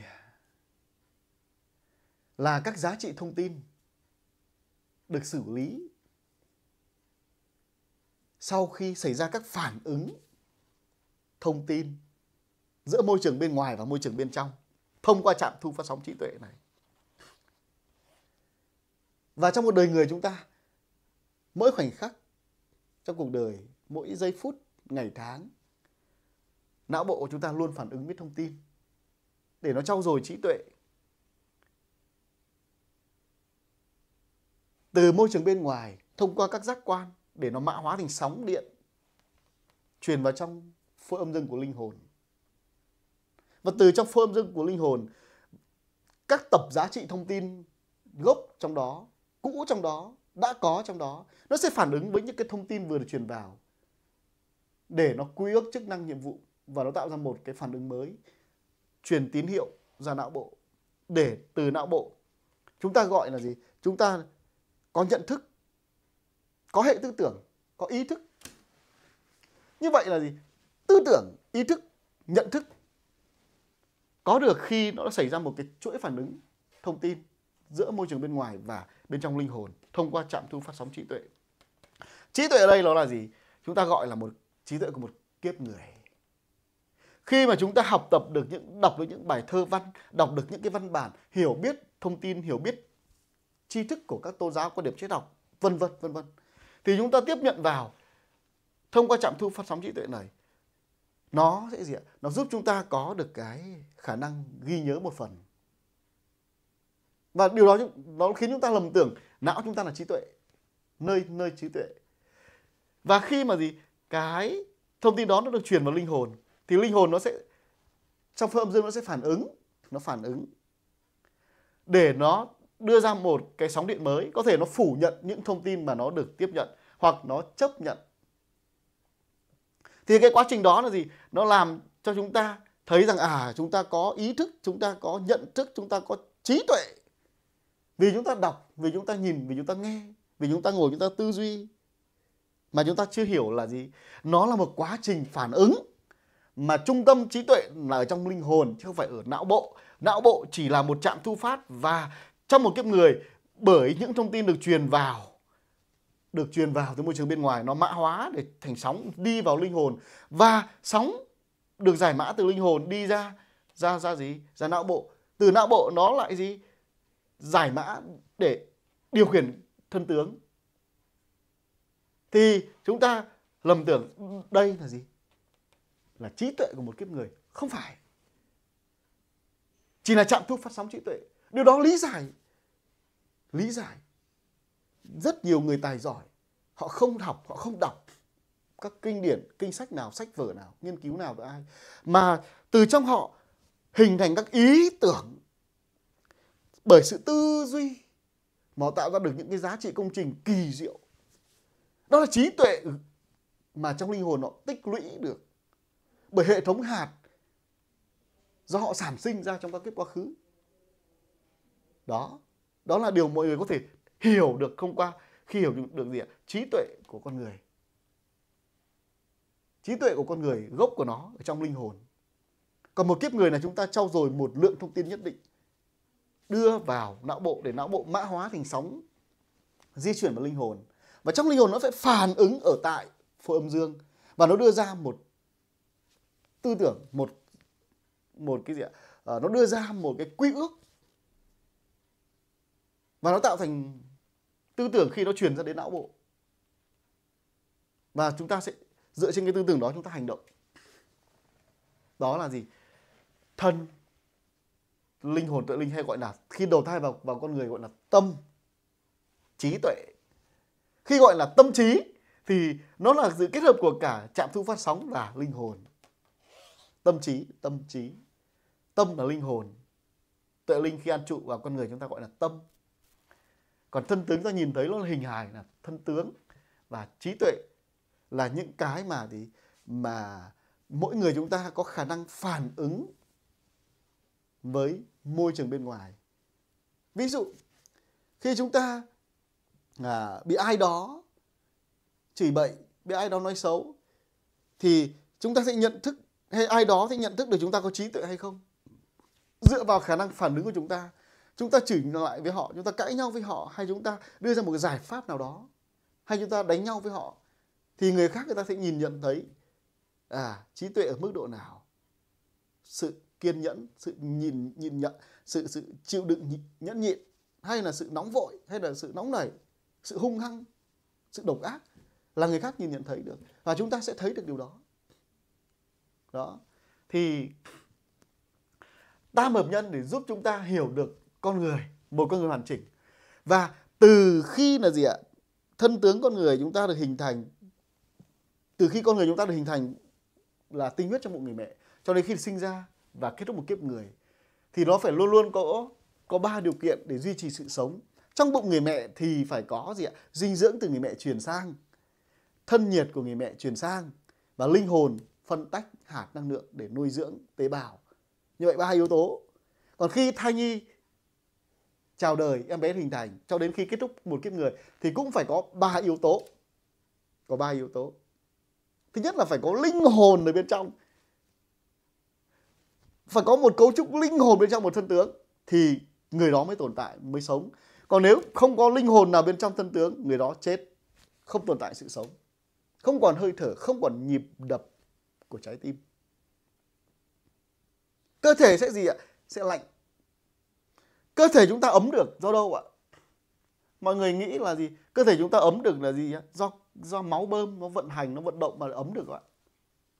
Tại sao cơ thể chúng ta luôn nhiệt độ ổn định ở 36 độ mấy, độ 7?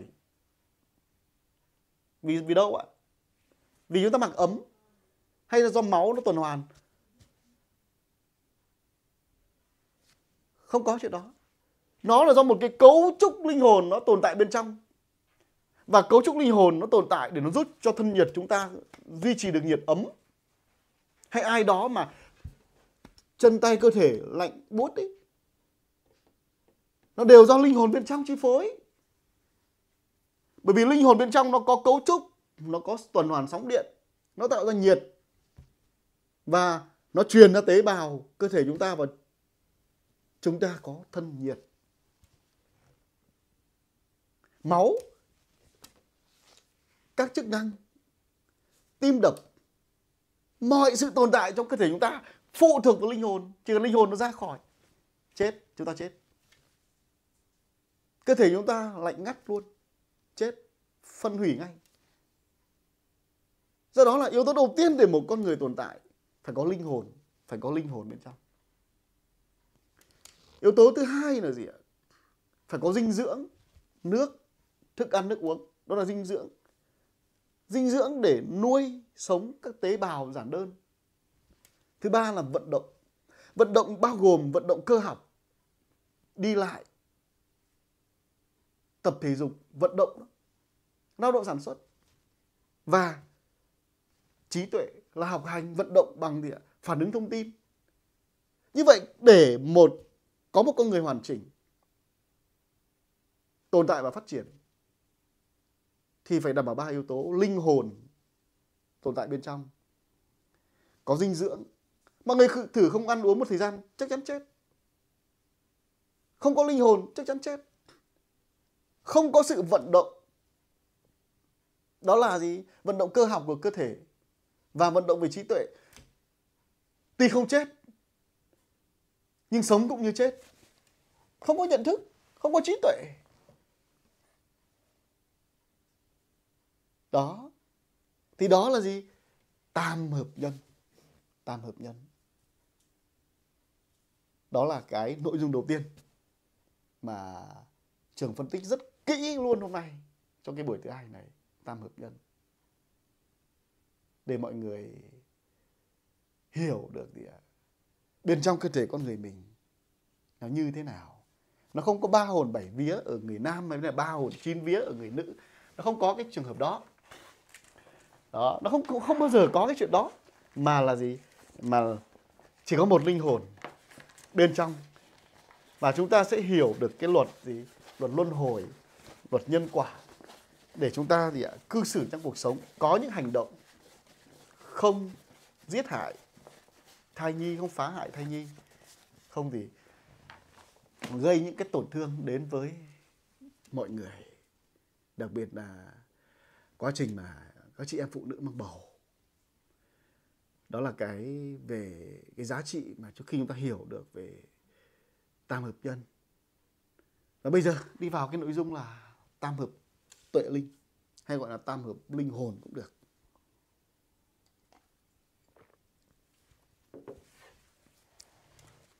Tam hợp là tuệ linh. Nói đến tuệ linh thì nó rất nhiều nội dung để nói. Rất nhiều bí mật. Nhưng mà để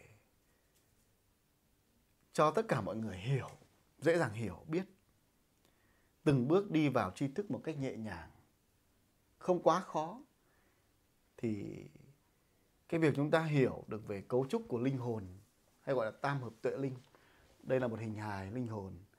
Và ở dưới đây là gì? Trường mô tả thành 3 yếu tố. Đây là hình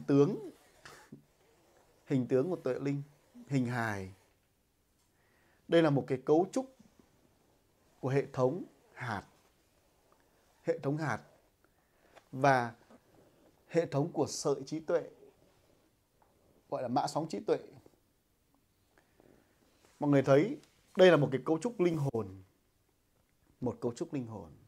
Từ cấu trúc linh hồn này, chúng ta sẽ thấu hiểu những sự kỳ diệu về chính chúng ta. Chúng ta sẽ giải mã được gì ạ? Tâm bệnh, tất cả tâm bệnh. Chúng ta sẽ hiểu được về, sau này chúng ta sẽ hiểu được về Thượng Đế. Khi nào gọi là đạt đến thành đạo, hay là khi nào thì mới gọi là đắc đạo thành Phật. Không phải ngồi thiền thành Phật, không phải thực hiện một pháp môn nào đó để thành Phật đâu. Không bao giờ. Để thành Phật vô cùng khó. Vô cùng khó. Nó cần chúng ta phải giải mã được tất cả và thực hành một đời sống đúng, đủ các hình thái. Không phải chúng ta đi xuất gia, đi tu là chúng ta sẽ thành đạo đâu. Không có đâu. Không bao giờ. Không phải chúng ta niệm sẽ niệm Phật thành Phật đâu. Không có. Không phải thiền thành Phật, không có đâu.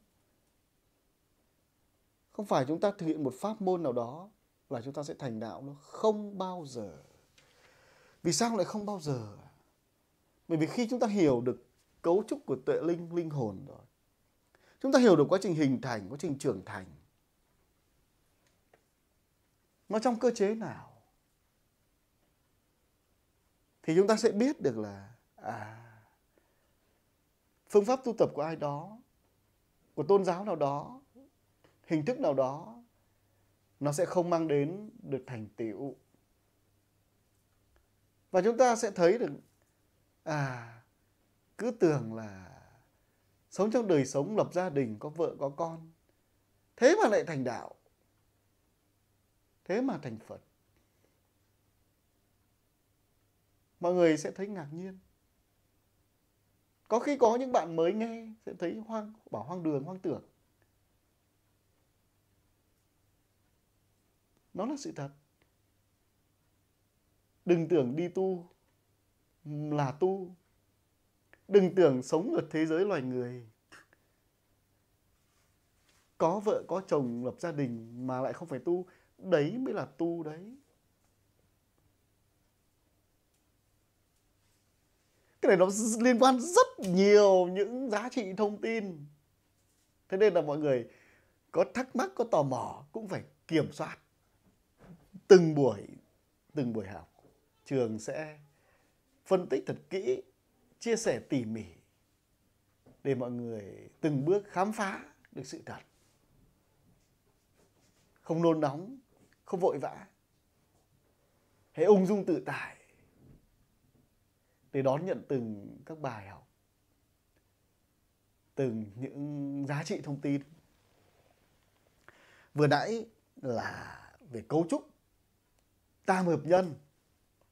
Khi giải mã được cái cấu trúc tam hợp nhân của một con người thì chúng ta đã được thấu hiểu, giải tỏa được rất nhiều những sự thiếu hiểu biết. Và chúng ta sẽ xây dựng được một đời sống nhân văn hơn, đạo đức hơn, yêu thương hơn, vị tha hơn với chính chúng ta, với mọi người xung quanh. Chúng ta hiểu và bài trừ đi được rất nhiều những cái tệ nạn mê tín dị đoan. Nó hình thành từ tôn giáo, từ tâm linh, từ tín ngưỡng. Và đến cái phần này trường vẫn nói với cả nhà là gì? Phải tin. Phải tin. Đây là sự thật. Dù ai đó nói là gì? Cái khoa học có kiểm chứng được đâu. Thì trường xin thưa rằng nếu khoa học mà kiểm chứng được thì đã có phương pháp để chữa lành tâm bệnh rồi. Động kinh, tâm thần, trầm cảm, hoang tưởng, ảo thanh ảo giác, rối loạn lo âu, mất ngủ. Khoa học nó đã có giải pháp rồi. Bởi vì khi mổ xẻ được cấu trúc thì sẽ tìm ra giải pháp, giống như y học. Sự tiến bộ của y học là gì? Là trình tự được mã gen. Và gì? Giải phẫu được cơ thể con người. Thì từ đó y học nó phát triển vượt bậc trong việc gì ạ? Tìm kiếm những loại vaccine để ngừa bệnh. Và gì? Chữa bệnh. Cực kỳ giá trị. Nhưng đối với linh hồn thì lại không. Vì khoa học có đo đạc được đâu, có chụp được đâu. Thế nên là gì? Là không thể giải phẫu được cấu trúc của linh hồn. Và hai chân lý là một tri thức duy nhất trên thế giới này, từ cổ chí kim cho đến tương lai. Duy nhất giải phẫu về cấu trúc của linh hồn. Khi mọi người nhìn vào gì ạ?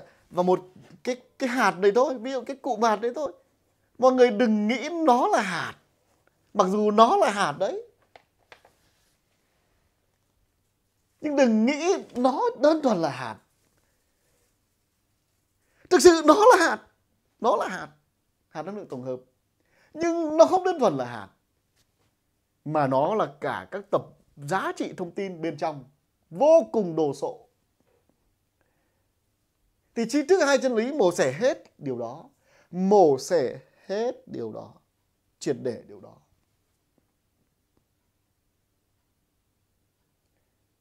Và những thành tựu ở Việt Nam là minh chứng cho điều đó. Và trong sách trường đã nói, trong bộ sách Nanasnanda trường nói, khoa học muốn thấy được hạt nhỏ nhất của tuệ linh. Thậm chí cả hạt sóng xanh, hạt cội nguồn nữa, phải mất 7 triệu năm nữa, tính theo lịch trái đất. Còn muốn gì ạ? Muốn chụp được cái hình của hạt nhỏ nhất của loại hạt giản đơn. Trong vũ trụ nó có 3 loại hạt. Hạt giản đơn tạo thành vật chất rắn lỏng khí, các phân tử nguyên tử. Đó, vật chất đấy. Loại vật chất thứ hai là vật chất phức tạp. Đó là những dạng năng lượng để vận hành các hành tinh, vận hành sự sống trong thân cây, cây cối và cấu trúc linh hồn trong động vật, côn trùng. Loại vật chất thứ ba gọi là siêu vật chất, đó chính là tuệ linh.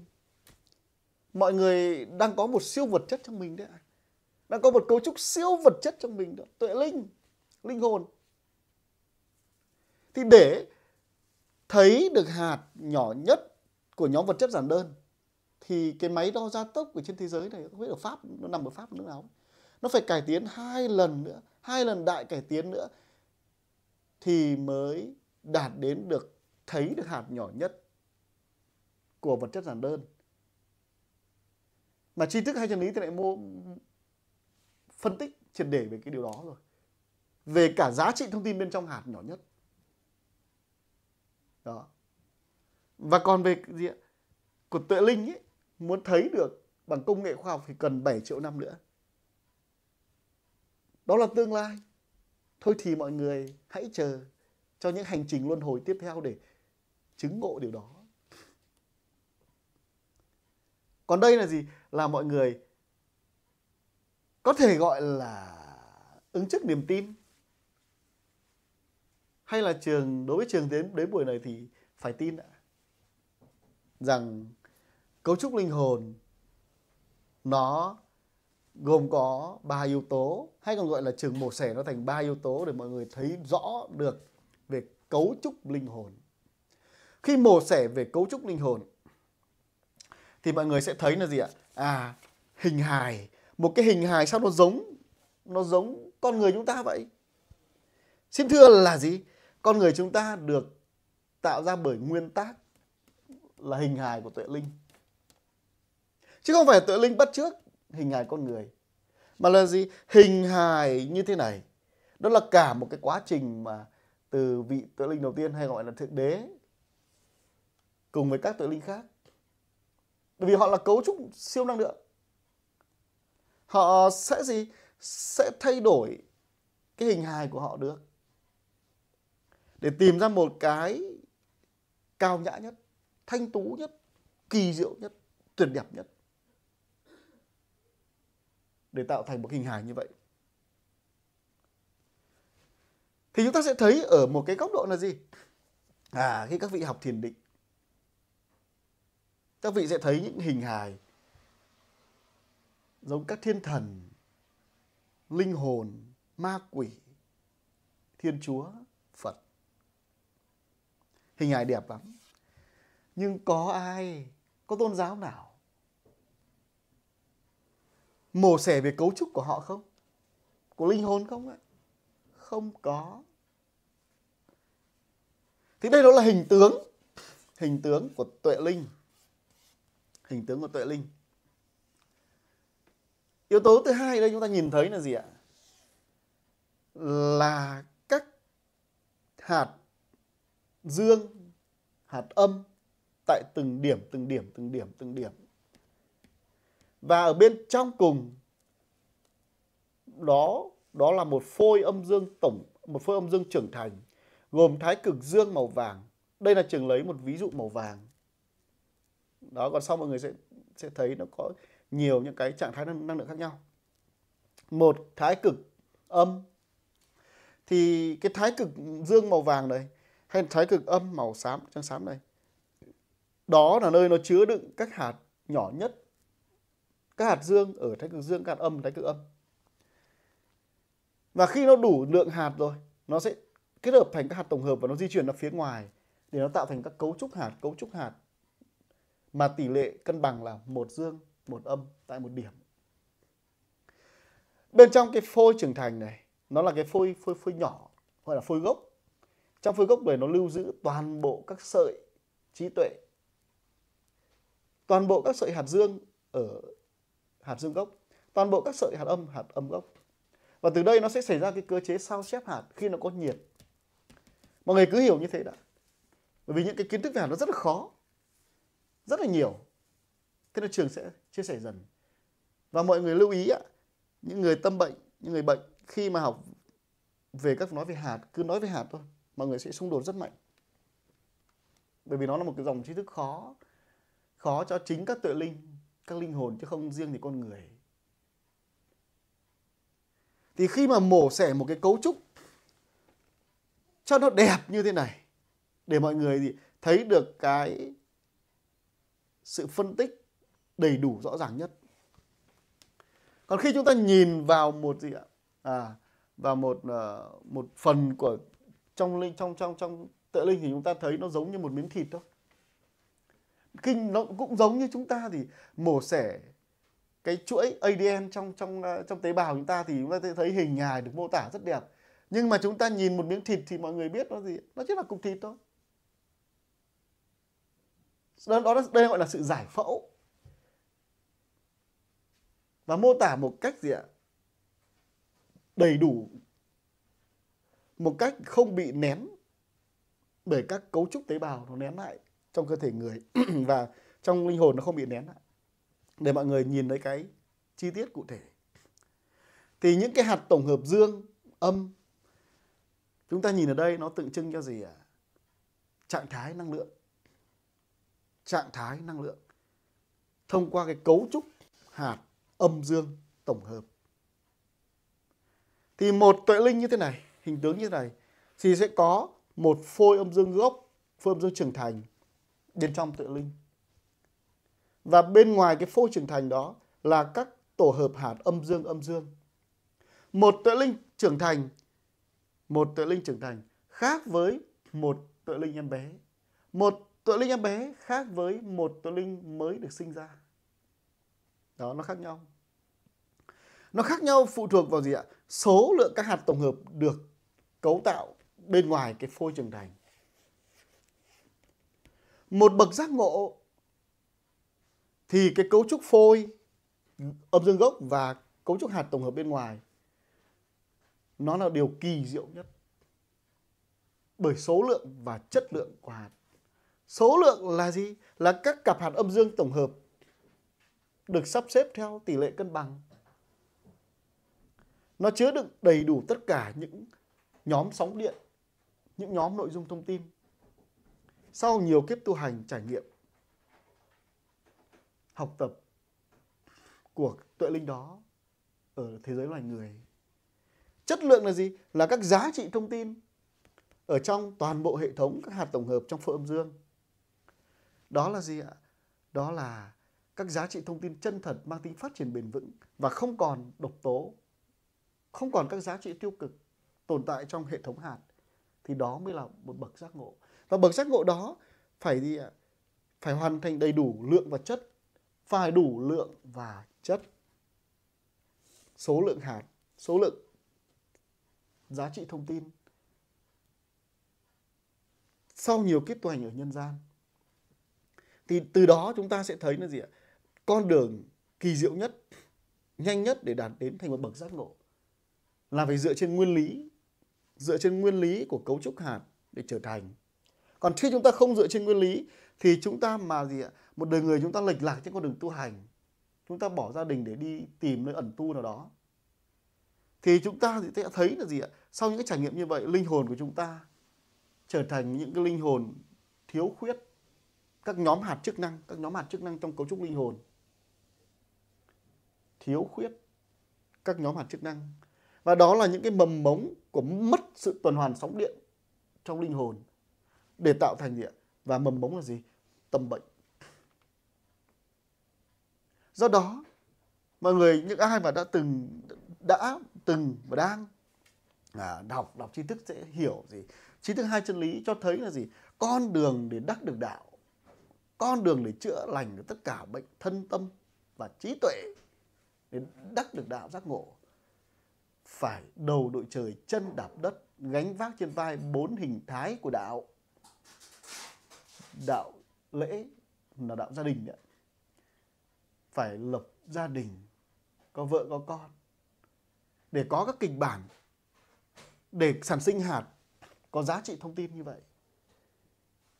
Đạo xã hội, lao động sản xuất, đối nhân xử thế, đạo thầy trò, đạo đường và đạo quốc gia. 4 hình thái đạo đó tạo thành 4 nhóm hạt mang 4 nhóm chức năng nhiệm vụ.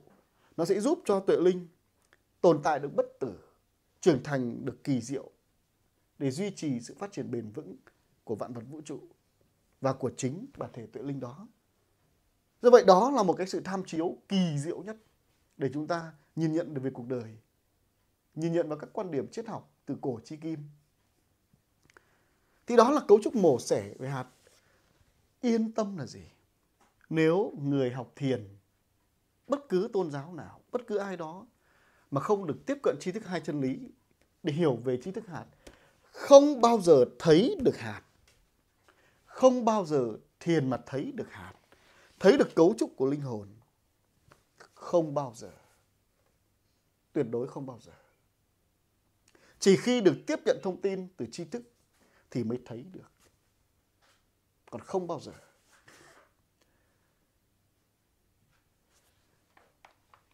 Và đi sâu vào cái yếu tố thứ ba trong cấu trúc của linh hồn là gì? Là hệ thống sợi mã sóng trí tuệ. Nó là những cái sợi. Thì sau này trường sẽ phân tích kỹ cho mọi người hiểu được từ cái hạt nhỏ nhất cho đến toàn bộ cả cấu trúc như tuệ linh. Còn bây giờ mọi người có thể thấy là gì như trong hình mô tả này, bên trong các hạt tổng hợp nó có những sợi. Hạt âm có những sợi mang sóng điện âm, hạt dương có những sợi mang sóng điện dương. Trong thái cực âm dương này nó cũng có những sợi mang sóng điện âm dương. Thì trong những sợi đó nó lại còn cả một hệ thống thông tin khổng lồ nó lưu giữ trong đó. Nó ẩn chứa, nó là kết quả kết tinh của các cơ chế vận động của linh hồn, của vạn vật vũ trụ. Thế nên chúng ta nhìn ở góc độ thấy tam hợp tuệ linh, chúng ta cứ đơn giản để linh hồn nó như thế này, nó có một hình hài. Cái hình hài của linh hồn bé hay to lớn, nhỏ bé hay to lớn, nó phụ thuộc vào cái số lượng cấu trúc của hạt, ít hay nhiều. Nó cũng y hệt như một con người chúng ta. Một em bé thì có vài ký thôi, nhưng một người trưởng thành có khi cả mấy tạ. Vì sao ạ? Vì cái tỷ lệ phân tách nhân đôi của tế bào, các thớ thịt cơ mỡ nhiều. Vì sao ạ? Vì vận động, vì hấp thụ dinh dưỡng. Đó, nó khác nhau. Và trí tuệ cũng khác nhau. Thì linh hồn cũng vậy. Các linh hồn trưởng thành từ khi mới sinh cho đến trưởng thành và đạt đến sự giác ngộ viên mãn, nó phụ thuộc vào số lượng các hạt âm dương, vào các giá trị thông tin bên trong, để cho thấy rằng tuệ linh đó từ bi bác ái, hay tuệ linh đó nhố nhăng nhảm nhí độc ác như ma quỷ. Tuệ linh đó đẹp đẽ hào quang rực rỡ như một vị Phật hay là một vị Phật, hay tuệ linh đó tỏa ra những cái hắc khí, ám khí bởi bệnh tật mà. Và tuệ linh đó to lớn, vĩ đại quá, còn tuệ linh kia bé tí như những đứa trẻ. Vì sao ạ? Vì số lượng và chất lượng hạt nó quy ước cái điều đó, nó tạo ra cái điều đó. Chứ không có vì sao. Vì bản chất nó là vậy. Số lượng và chất lượng. Và những tuệ linh có trí tuệ khác nhau, con người có trí tuệ khác nhau. Và như vừa nãy đó, trung tâm trí tuệ của con người chúng ta không phải ở não bộ, mà nó nằm ở hệ thống sợi mã sóng trí tuệ. Khi mổ xẻ thành sợi, nó là những sợi này. Trong các sợi này nó lưu giữ các hình ảnh âm thanh ngôn ngữ, hệ tư tưởng, cảm xúc. Và nhìn vào trong phôi âm dương cấu trúc thì nó là hạt âm dương gốc, thái cực âm dương và hệ thống các hạt tổng hợp. Nó phản ứng tất cả với nhau. Và sóng nó truyền đến não bộ.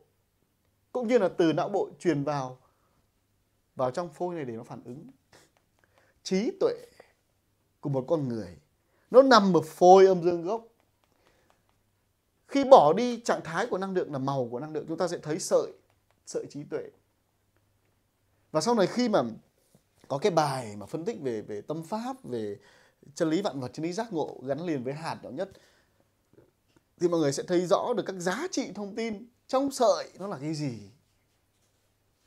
Đó là những cái tri thức tuyệt vời để mọi người thấu hiểu triệt để tất cả vạn vật vũ trụ. Thấu hiểu triệt để tất cả vạn vật vũ trụ. Còn hôm nay mọi người chỉ cần thấy 3 cái cấu trúc này tạo thành tam hợp tuệ linh. Hình hài của tuệ linh. Hình hài thì rất dễ nhìn, các vị thiền định có thể nhìn được. Nhưng vị bị gọi là ảo thanh ảo giác thấy cái điều đó. Các bạn tâm bệnh dễ dàng thấy cái điều đó. Ma quỷ nó là hình hài đấy. Ma quỷ cũng là hình hài của linh hồn. Đó. Các vị thiền định thấy Phật, Thiên Chúa, ma quỷ cũng là hình hài. Nhưng các vị không thể thấy được cấu trúc này. Cấu trúc hệ thống hạt. Tuyệt đối không. Vì sao không? Bởi vì trí tuệ và các giá trị phản ứng thông tin trong linh hồn các vị không đạt được để thấy được điều đó. Vì sao? Vì đa âm ạ. Vì đa âm.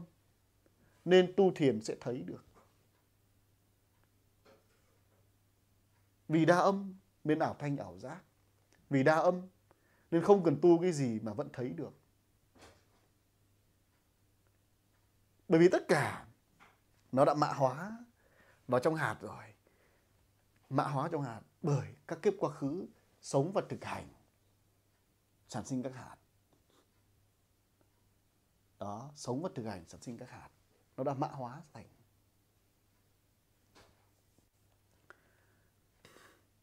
Thì đây là một cấu trúc linh hồn.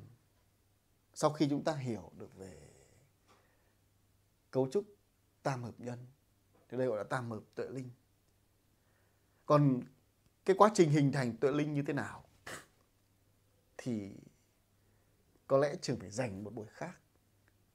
Bởi vì nó sẽ cần nhiều thời gian. Cần nhiều thời gian trong quá trình khám phá về cái sự hình thành của tuệ linh. Còn khi chúng ta tìm hiểu trong cái cấu trúc tam hợp tuệ linh này, chúng ta chỉ cần hiểu và tin vào cái điều này thôi. Tam hợp tuệ linh, hình hài tuệ linh, cấu trúc hạt, hệ thống sợi mã sóng trí tuệ. Mọi người chỉ cần tin vào như vậy thôi. Bởi vì lượng kiến thức rất là khổng lồ. Rất là khổng lồ. Do đó là chúng ta sẽ không thể 1-2 buổi, một ít buổi mà chúng ta có thể ngộ được ngay, hiểu được ngay. Khó lắm. Ngay như kể cả cái bài bám chấp thế thôi.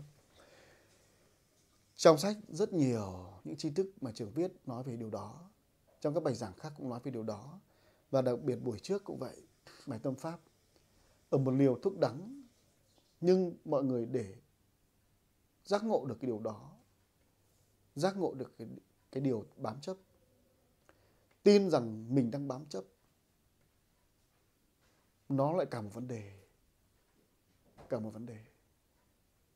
Thì từ những cái điều đó, niềm tin, phản ứng, thực hành trong đời sống, buông xả bám chấp, hành thiện giúp người, giúp đời. Nó cho thấy một cái cặp phạm trù mà những ai mà học triết học sẽ hiểu. Đó là gì?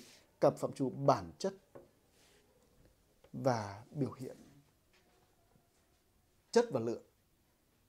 Muốn hiểu được bản chất thì chúng ta sẽ phải thông qua các biểu hiện. Cần một thời gian dài. Từ các biểu hiện chúng ta thấy bản chất. Từ bản chất nó sẽ có những cái biểu hiện. Và chúng ta muốn nhìn nhận được chúng ta là gì? Chúng ta trí tuệ giác ngộ đến đâu? Thì chúng ta phải quan sát các biểu hiện của chúng ta. Những lời ăn tiếng nói của chúng ta. Những hành động của chúng ta. Những phản ứng của chúng ta với tất cả sự việc trong cuộc sống. Với mọi người. Thì từ đó chúng ta phải tĩnh lặng để nhìn nhận. Nhìn sâu vào trong tâm trí của chúng ta bằng những cái sự suy nghĩ chín chắn. Để nhận biết chúng ta trưởng thành chưa? Trưởng thành trong tâm trí, trưởng thành trong đạo đức, trong con đường tu tập chưa? Hay là chúng ta là gì? Còn bám chấp vào giả tướng nào đó, tình yêu, tiền tài, địa vị, sắc dục. Hay là chúng ta còn bồng bột, nông nổi, đố kỵ hơn thua. Thì chúng ta phải tĩnh lặng để nhìn vào trong tâm trí chúng ta. Thông qua các biểu hiện trong đời sống hàng ngày. Tu hành không phải là, tu hành ở kiếp người không phải là gì? Chúng ta truy tìm thần thông. Mà chúng ta cần phải trải nghiệm ngọt bùi đắng cay trong cuộc đời. Để chiêm nghiệm để giải mã sự thật, để hiểu về chính mình, mọi người. Từ đó chúng ta diệt bỏ cái bám chấp, bởi bám chấp là nguồn gốc của tâm ngạ quỷ, của ác nghiệp. Mà nguyên nhân, buổi trước Trường chưa nói đến nguyên nhân của bám chấp đâu. Mọi người đừng nóng vội, các buổi sau, các buổi khác. Buổi 1 chỉ là bám chấp thôi, bài thuốc đắng bám chấp thôi. Còn nguyên nhân của bám chấp gì? Nó thuộc về trí tuệ vô minh, nó thuộc về hệ thống sợi mã sóng trí tuệ, thuộc về hạt âm dương gốc ấy. Đó là nguồn gốc, là lý do mà phải làm người. Do đó từng bài mọi người cứ cố gắng ghi nhớ các thông tin của từng bài, từng buổi một. Không nóng vội, nhất là các bạn mới tiếp cận tri thức, không nóng vội, cứ bình tĩnh.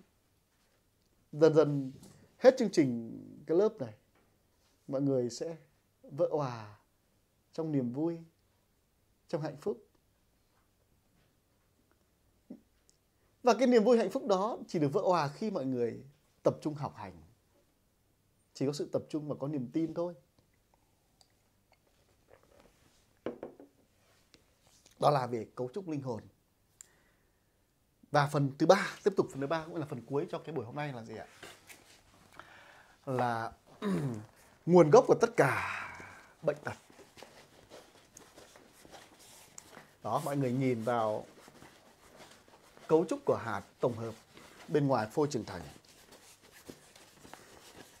Để có một cấu trúc như thế này, mọi người cũng không cần quan tâm nó hình thành kiểu gì, nó được sinh ra như thế nào. Bởi vì như lúc nãy Trường nói là gì? Không quan tâm, chưa cần để ý, chưa cần để ý đến cái sự hình thành từ phôi âm dương để có phôi âm dương gốc, phôi âm dương trưởng thành, các cấu trúc hạt tổng hợp. Bởi vì nó rất là đồ sộ, tri thức rất đồ sộ. Mình chỉ cần hiểu buổi học hôm nay về tam hợp nhân, tam hợp tuệ linh và nguồn gốc của tất cả các bệnh. Nguồn gốc của... Ở đây mọi người nhìn thấy là một cái cấu trúc hạt tổng hợp bên ngoài phôi trưởng thành, gọi là cấu trúc hạt tổng hợp mở rộng. Mở rộng tức là gì? Nó ở bên ngoài phôi trưởng thành. Và ở đây Trường có mô tả một cái cụm, lấy một cái ví dụ, một cụm hạt năng lượng, nó có cái nội dung. Tức là trong cụm hạt này, nó được hình thành do quá trình mà linh hồn đó đầu thai làm người, có thể hiện kiếp hoặc trong tiền kiếp. Họ tương tác phản ứng trong gì ạ? Trong tình yêu, để nó ra những hạt âm dương. Thì đây mọi người thấy 1 hạt dương, 3 hạt âm. Đây là hạt tổng hợp, âm tổng hợp, âm tổng hợp, âm tổng hợp, dương tổng hợp. Và những cụm hạt khác. Ở đây Trường cho thấy sự mất cân bằng trong cấu trúc hạt tổng hợp. Chỗ này thì 2 âm 1 dương, chỗ này thì 3 âm 1 dương. Chỗ này thì có khi 4 âm 1 dương, chỗ này thì cân bằng. Đây không cân bằng. Mọi người cứ tập trung nhìn hình ảnh, ghi nhớ thông tin. Bởi vì cái lớp học này là gì? Sóng thông tin để chữa bệnh. Thì cái việc chúng ta tập trung nhìn hình ảnh, tập trung lắng nghe, đó là quá trình mà chúng ta tập trung để mã hóa hình ảnh, âm thanh, ngôn ngữ. Ngôn ngữ từ đâu ạ? Từ Trường nói mà. Thành sóng điện trong não bộ để nó chạy vào trong linh hồn và phôi âm dương như thế này, để nó phản ứng. Mà những thông tin mang sự thật, mang giá trị là sự thật phát triển bền vững, nó mang sóng điện dương cực mạnh cho đến siêu mạnh, nó sẽ được truyền vào trong linh hồn, trong phôi âm dương của mỗi người. Khi mà chúng ta tập trung nghe thì nó sẽ tạo ra các phản ứng, nào là xung đột, nào là đau đầu, các thứ. Đó là những cái phản ứng. Các anh chị em admin, các nhóm sẽ hỗ trợ giải thích cho bà con cái điều đó, để mà chúng ta quá trình học chúng ta yên tâm vượt qua. Bởi vì có có cái chương trình buổi Zoom năm ngoái, là không phải là lớp học đâu, không phải lớp học, là chương trình buổi Zoom thôi. Khi mà những người mà trải qua xung đột họ khỏi bệnh nhanh ấy, thì những người chưa có xung đột háo hức khát khao được xung đột. Nó là sự thật. Bởi vì nó là quá trình phản ứng thông tin. Thì quá trình phản ứng thông tin nó dựa trên cái nguyên tắc là gì? Mình phải tập trung đón nhận để thông tin nó đi vào được đầy đủ. Mã hóa sóng thông tin nó vào đầy đủ. Nó mang sóng điện dương mà. Tri thức mang sóng điện dương siêu mạnh mà. Nó vào, nó sẽ di chuyển đến những cái cụm đa âm mà nó kiểm soát các hạt âm. Nó kiểm soát nhiệt của hạt âm để nó giảm cái tốc độ rung lắc sao chép hạt âm. Và nó gia tăng nhiệt của hạt dương.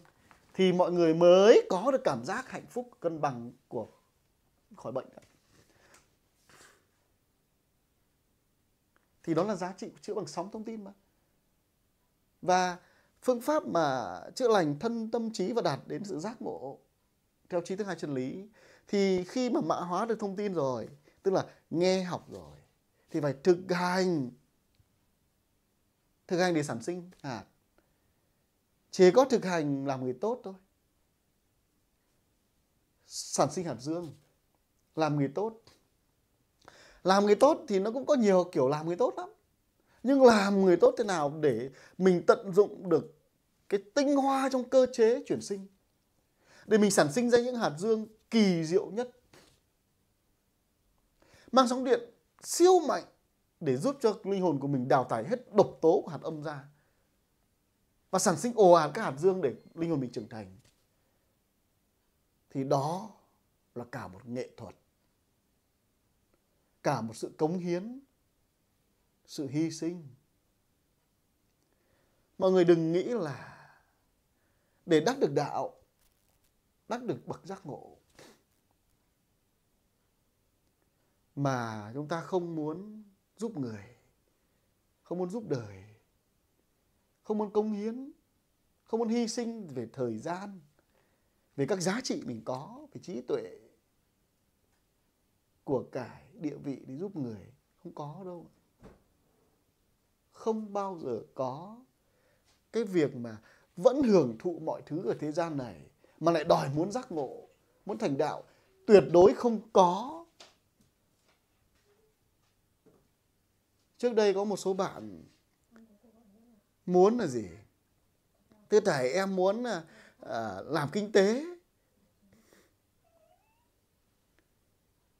để con đường lan tỏa nó thành công, giúp được nhiều người.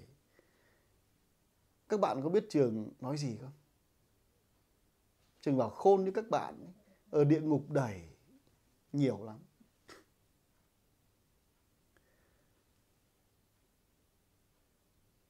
Không có cái mặc cả nào thành đạo mà đòi hưởng thụ cả. Giúp đời, cứu người, cứu đời. Để đạt được thành đạo phải là gì? Hy sinh tuyệt đối. Buông xả toàn bộ được bám chấp, không còn một cái bám chấp nào. Không còn một con thú dữ nào. Thậm chí còn không còn một con vi khuẩn nào trong tâm trí, chứ chưa nói đến thú dữ. Thì mới sẵn sàng để cống hiến giúp đời giúp người để thành đạo. Còn không thì vẫn trôi theo dòng luân hồi. Vì sao lại nói vậy ạ? Vì nó là tri thức của hạt. Sự thật về cấu trúc hạt và linh hồn. Nó là cơ chế. Nó là cơ chế. Mọi người muốn khỏi bệnh cũng phải dựa trên sự thật đó. Bệnh tâm hay bệnh lý.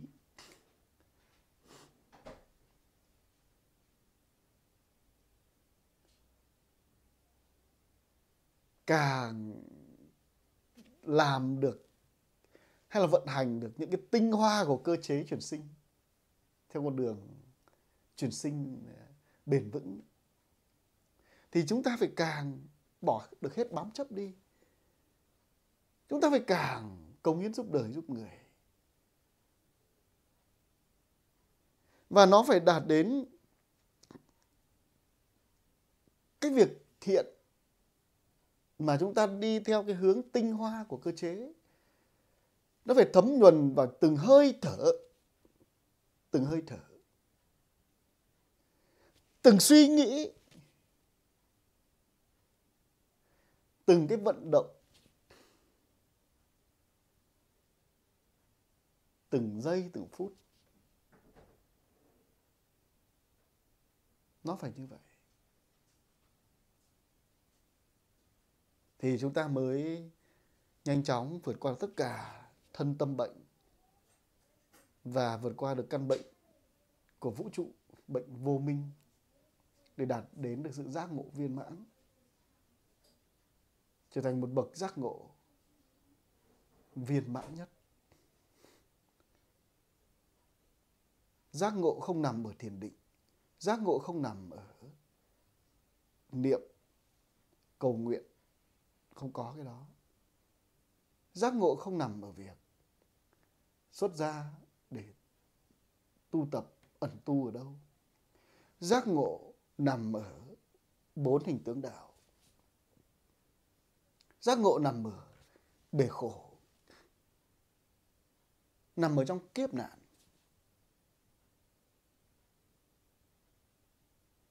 Do đó là gì? Tri thức hạt, hai chân lý sẽ giúp chúng ta có một tham chiếu sáng rực rỡ như mặt trời, soi thấu, xóa tan đi tất cả mê mù, xóa tan đi tất cả u mê, giả dối. Nó ẩn nấp trong tất cả các quan điểm, từ cổ chí kim, từ trong tôn giáo đến tín ngưỡng đến các hệ tư tưởng. Chúng ta khi đạt đến cái sự thấu hiểu, chúng ta sẽ yêu thương tất cả vạn vật, tôn kính, tôn trọng, quý mến tất cả các tôn giáo, không có sự phân biệt. Yêu thương tất cả các sắc tộc, chủng tộc, không có sự phân biệt. Tôn trọng tất cả các phái giới khác nhau, không có sự miệt thị. Yêu thương tất cả, bình đẳng tất cả, không có sự phân biệt giai cấp, giai tầng. Chúng ta giúp người mà không có sự đắn đo, không có sự so sánh thiệt hơn, được hay mất. Không còn cái đó. Chúng ta sẽ có được cái trí tuệ giác ngộ khi tâm chúng ta không còn một bám chấp nào, không còn một cái ý nghĩ sinh khởi của bám chấp nào.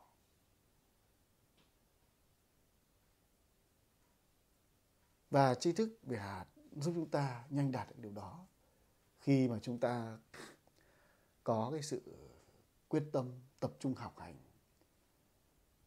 và mong muốn làm việc tốt, mong muốn làm người thiện. Do đó khát khao làm việc tốt, khát khao làm việc thiện, mọi người nên tạo thành một cái tư tưởng: tôi khát khao làm người tốt, tôi khát khao làm người tốt, tôi khát khao làm người tốt.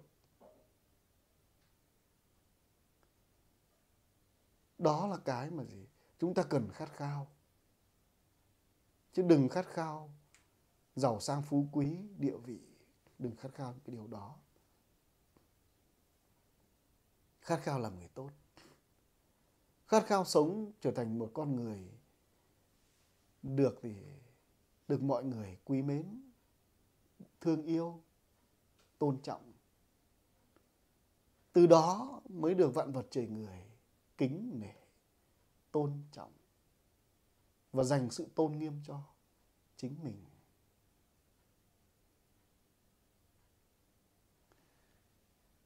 Bởi vì nếu khi mà chúng ta nhìn vào một cái cấu trúc như thế này của một linh hồn, một tuệ linh, thì chắc chắn tuệ linh đó không phải là gì? Là một tuệ linh trải qua các kiếp người thánh thiện. Không phải là một tuệ linh trải qua các kiếp người thiện lương đâu. Không. Bởi vì trong cái minh họa này nó có rất nhiều cụm đa âm. Mà cụm đa âm nó là biểu tượng, nó là bản chất cho những biểu hiện về tâm bệnh. Nếu một linh hồn một con người chúng ta mà bên trong có nhiều những cụm đa âm, ví dụ như 2 hạt âm bên cạnh mặt dương, 3 hạt âm bên cạnh mặt dương, nó cứ có nhiều những cái điểm như vậy trong linh hồn,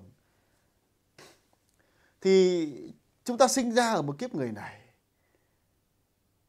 chúng ta sẽ được thừa hưởng rất nhiều bệnh tật, rất nhiều bệnh tật, bệnh nan y, bệnh hiểm nghèo, ung thư, rất nhiều. Rất nhiều bệnh luôn ạ.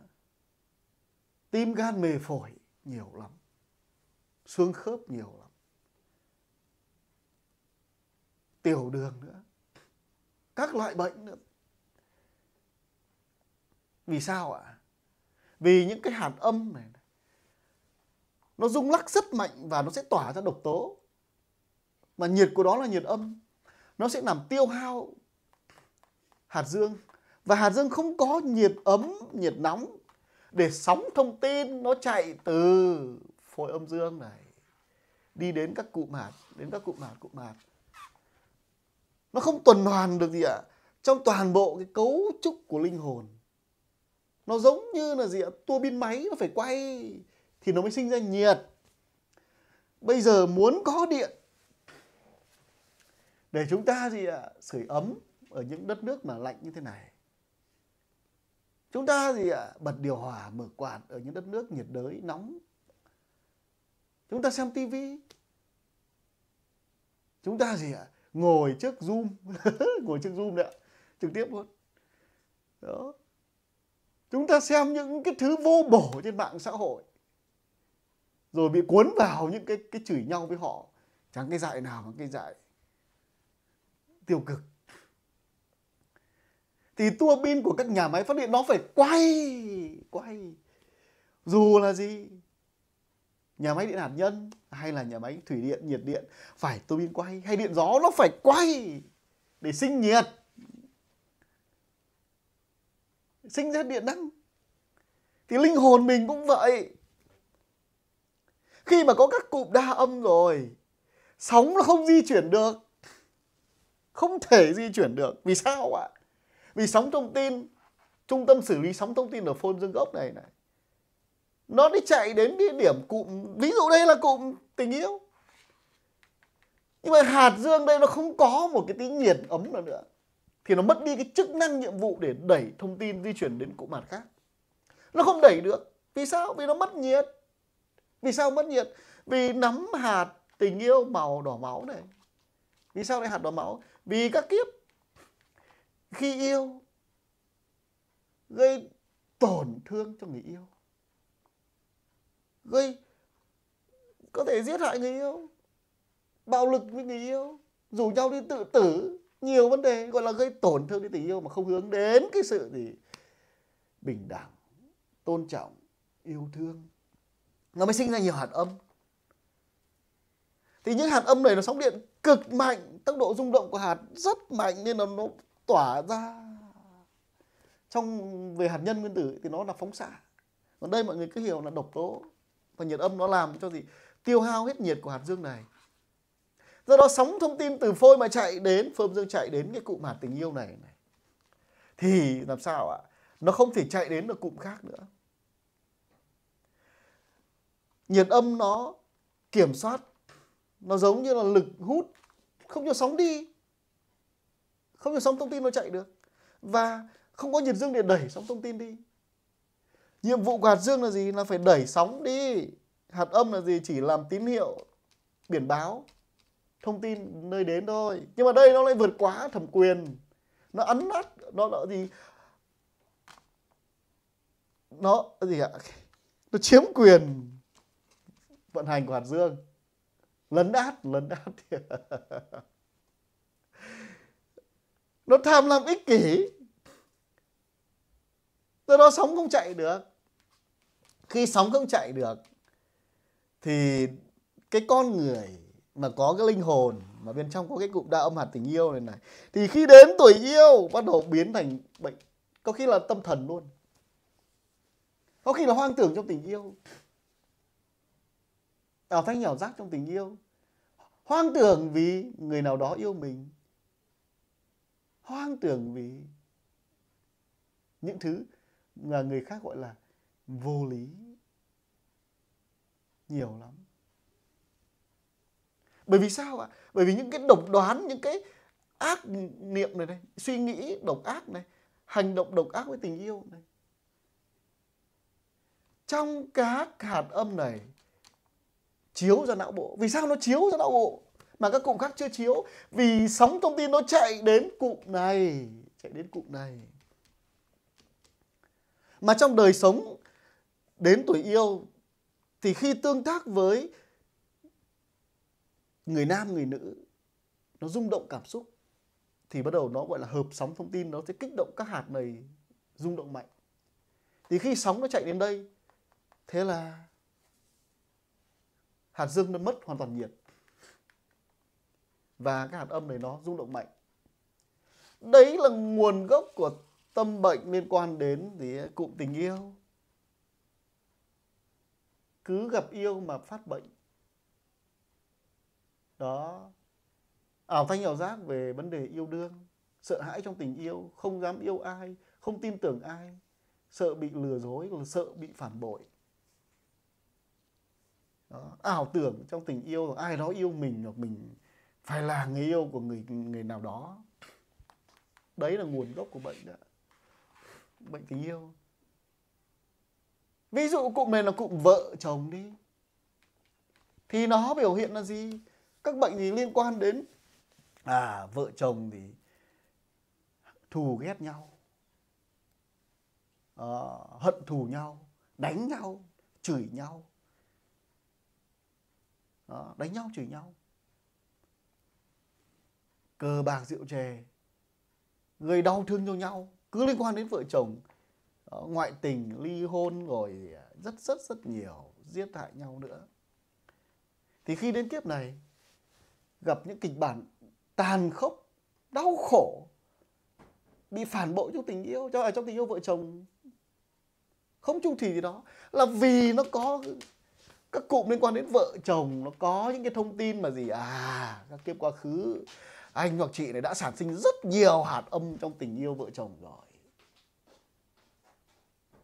Thì khi mà trong đời sống vợ chồng, các thông tin về nhìn thấy vợ, nhìn thấy chồng, nghe lời nói, nghe những lời không ngọt ngào hay những cái điều gì đó, nó sẽ kích thích những cái hạt này rung lắc lên. Tiêu cực mà, sóng tiêu cực mà. Thế là gọi là quyết định sóng thông tin ạ. Sóng thông tin ạ. Vì khi mà trong đời sống mà tương tác vợ chồng, mã hóa âm thanh, ngôn ngữ, hình ảnh truyền vào não bộ, nó thành sóng, nó đi vào đây, phơ âm dương. Khi nó chạy đến cái cụm vợ chồng này thì nó cùng sóng rung động, cùng thông tin thì nó kích động lên. Thế là bộc phát tâm bệnh. Trầm cảm có, tâm thần có. Đó. Có người lấy vợ xong tâm thần mà, có người lấy chồng xong tâm thần mà. Khi nó mất kiểm soát, tâm trí bị cụm này, nó cụm hạt nó chi phối này, không nhận thức được thì tình yêu vợ chồng nữa. Nguồn gốc của tâm bệnh nữa. Tâm thần có, ảo thanh ảo giác có, hoang tưởng. Có khi là gì? Là các thông tin tiêu cực này nó truyền đến não bộ để nghi ngờ chồng hay vợ ngoại tình, trong khi không ngoại tình.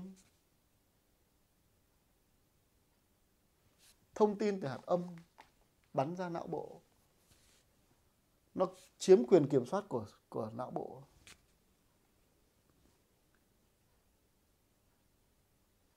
Ví dụ một cụm này đó, cụm này chẳng hạn, nó liên quan đến cha mẹ với con cái. Đó. Thì nó có những cái mà những hạt âm này là gì? Kiếp trước thì vì phong kiến, vì một cái xã hội nào đó mà trọng nam khinh nữ, khi có để ra con gái, thế là mới có thể giết hại, có thể nó bỏ không nuôi cho ai đó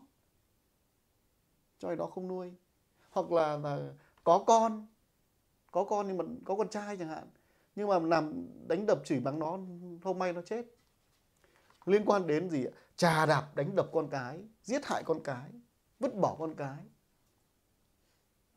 liên quan đến con cái với cha mẹ. Thì kiếp này tương ứng với những cái thông tin này, ví dụ kiếp trước mà vì cầu con trai mà miệt thị con gái. Kiếp này không có con trai. Không có con trai. Và nếu có con trai, vì kiếp trước giết con trai, vô tình làm chết con trai, kiếp này có con trai, chết bố, chết mẹ.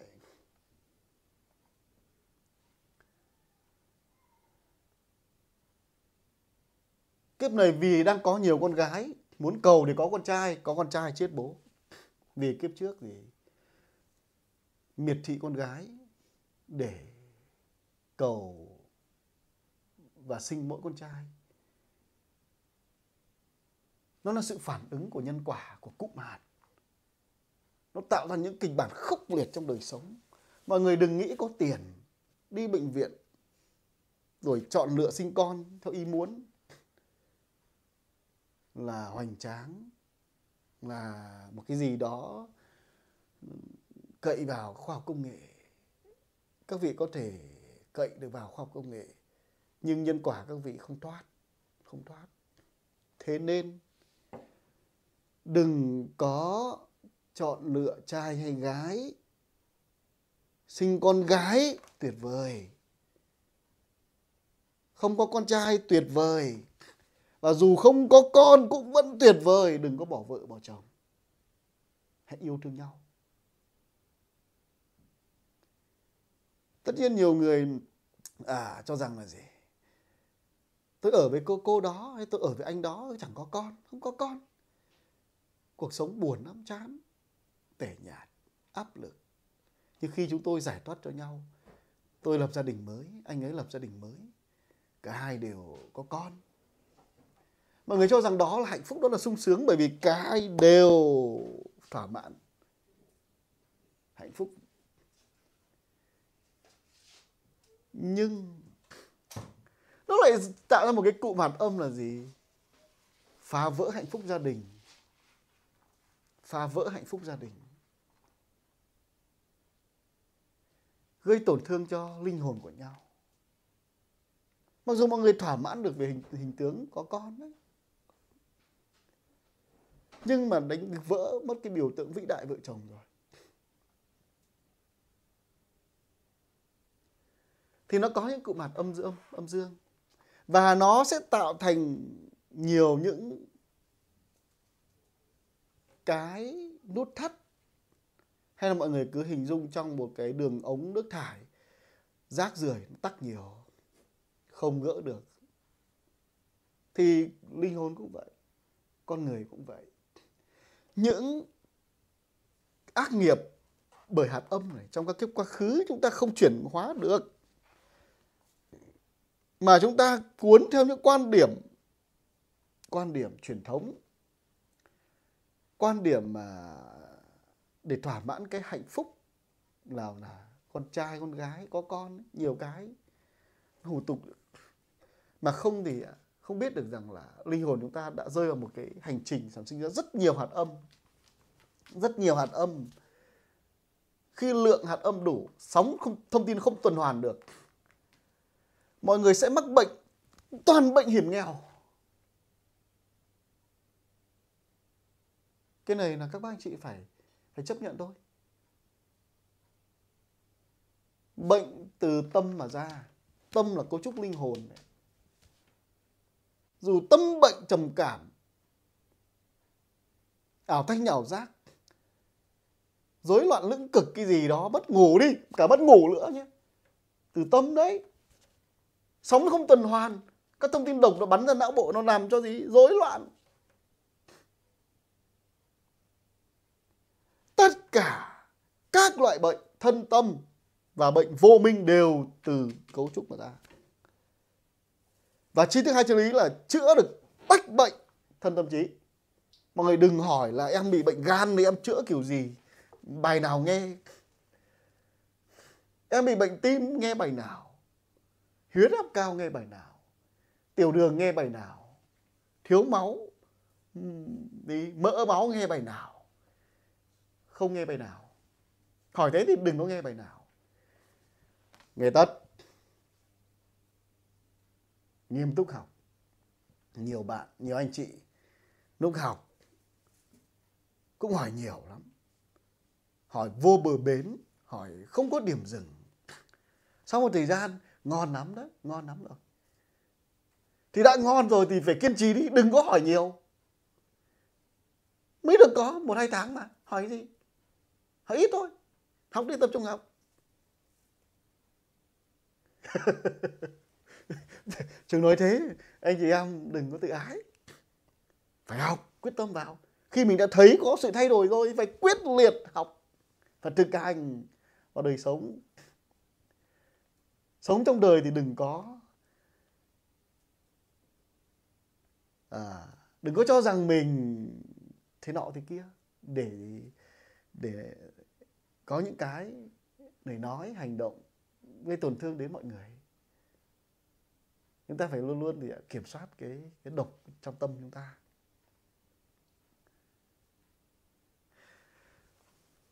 Các cấu trúc cứ bị nhiều hạt âm tại những hạt dương này là nó sẽ gì?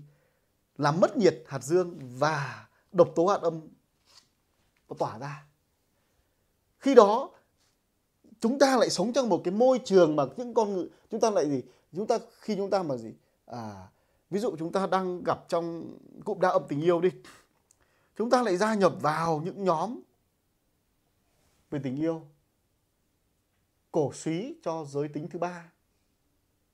Là nó tạo thành môi trường gì ạ? Hạt âm nó sao chép ra.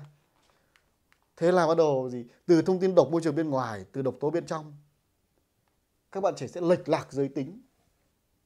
Rất nguy hiểm. Khi chúng ta gì? Xung đột trong đời sống vợ chồng, chúng ta xảy ra cái hiện tượng ly hôn rồi. Chúng ta lại gia nhập những cái nhóm hạnh phúc sau ly hôn. Kiểu thế. Không phải cổ súy cho những ai hỏi vướng mắc về đời sống hôn nhân này. Ôi ơi, tự do là nhất. Thế thì mọi người đi giết người rồi. Không khuyên người ta giải quyết những mâu thuẫn, đi lại khuyên người ta gì? Tự do là hạnh phúc. Yên tâm, con đường tâm bệnh, tâm thần dở hơi nó sẽ đến nhanh lắm. Thế nên là đừng có đi gia nhập những nhóm tiêu cực. Trên mạng xã hội nó có những cái gì ạ? Các nhóm hội nọ, nhóm kia đi nói xấu, đi nói nhau. Thoát ra hết đi. Vào để theo dõi làm cái gì? Xong rồi ngứa miệng nhảy vào bàn phím, lại ngứa tay bấm mấy câu. Thoát ra đi. Làm người tốt đi. Làm người tốt từ trong suy nghĩ. Và tốt cả ở đời sống thực lẫn trên không gian mạng. Bởi vì khi chúng ta gì ạ? Phản ứng với các thông tin đó, mà trong linh hồn chúng ta nó có những cái cụm âm này là chết là cái chắc rồi. Chắc chắn sẽ chết. Nó kích động các cụm hạt này, rung lắc lên, là lúc đấy tâm trí mọi người mất kiểm soát luôn. Mọi người sẽ hành động mất kiểm soát, vi phạm pháp luật, vi phạm các giá trị đạo đức.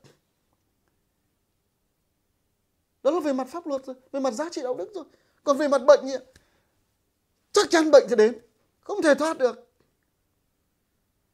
Nhiều cụm đa âm nhỏ nhỏ thì nó tạo ra các loại bệnh lý.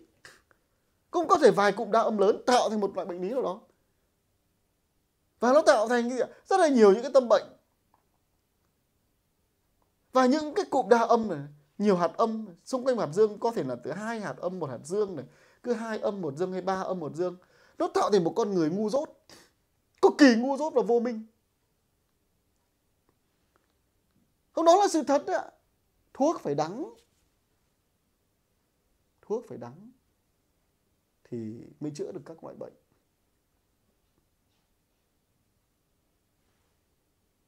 Sự vô minh nó bắt nguồn từ 2 hạt âm dương gốc này. Để mà gì? Nó tạo ra những con người mà không có trí tuệ hiểu biết được sự vật, phân tích được sự việc. Cứ hùa theo tất cả các nhóm, tất cả những lời nói của ai đó. Không có sự phân tích, không có khả năng nhận thức thấu hiểu. Và cái sự vô minh hay gọi là ngu dốt nó còn bắt nguồn từ những các cụm hạt được sản sinh ra từ các kiếp quá khứ. Cực kỳ nguy hiểm.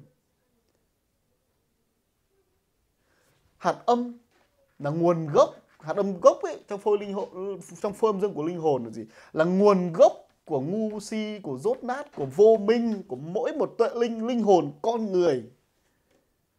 Hạt dương gốc là nguồn gốc của từ bi, của thiện lương, của tuệ linh hồn con người.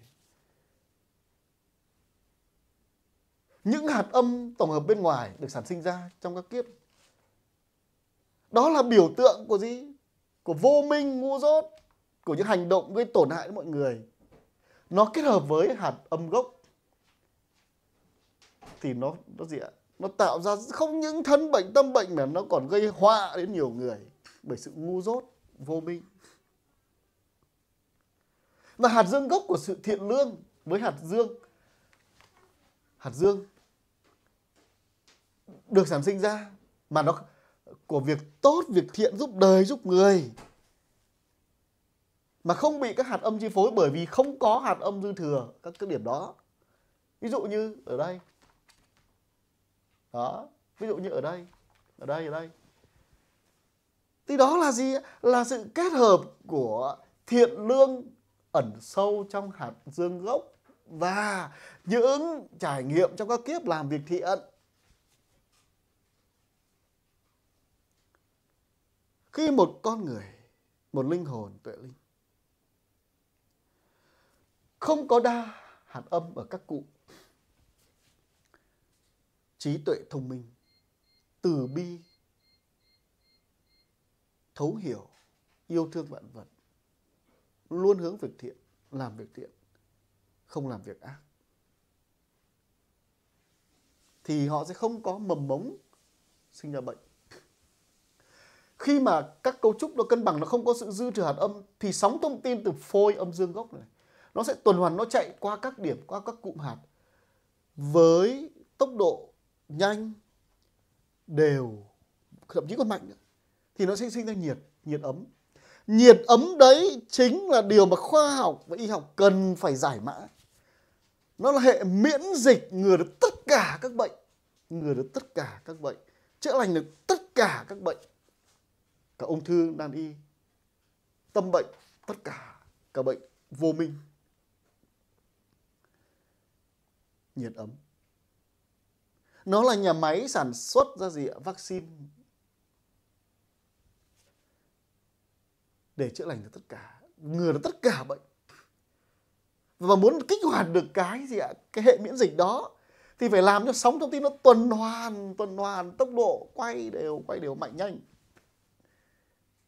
Muốn làm được thế thì phải là người tốt.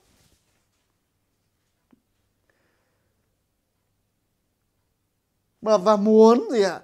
Gia tăng được cái giá trị của hệ miễn dịch thì phải tận dụng cái tinh hoa của cơ chế chuyển sinh bền vững để là người tốt kỳ diệu.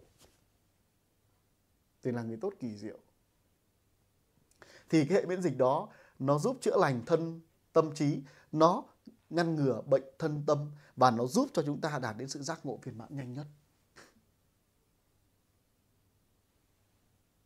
Nhưng khi gì ạ? Trong cấu trúc linh hồn của chúng ta nó có những cái cụm đa âm. Sóng thông tin nó không thể tuần hoàn được. Nó di chuyển đến cụm A thì nó lại bị mắc kẹt, nó không di chuyển được nữa.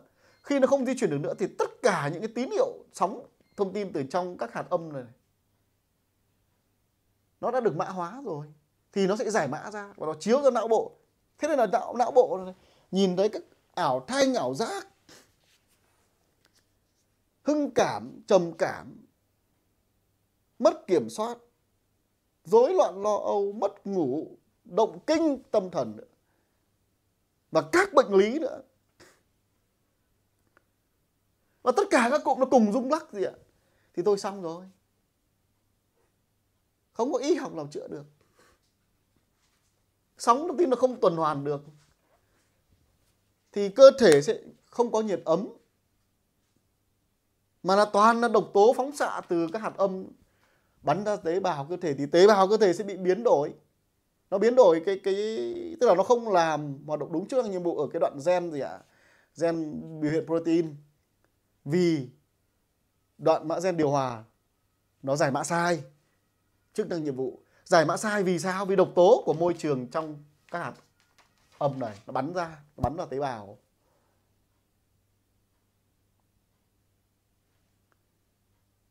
Chính vì điều đó mà buổi đầu tiên Trường đưa ra cái bài về tâm bám chấp. Muốn nhanh khỏi được bệnh thân tâm trí thì khi mọi người, đặc biệt là từ thống kê từ các đội ngũ admin là gì? Là gần 800 rồi, gần 800 người mới. 800 người mới chưa biết tri thức tham gia lớp học này. Còn gần 300 là gì?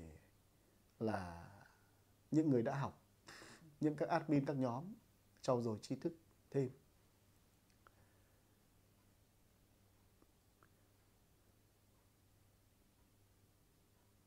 Thì các bạn phải gì?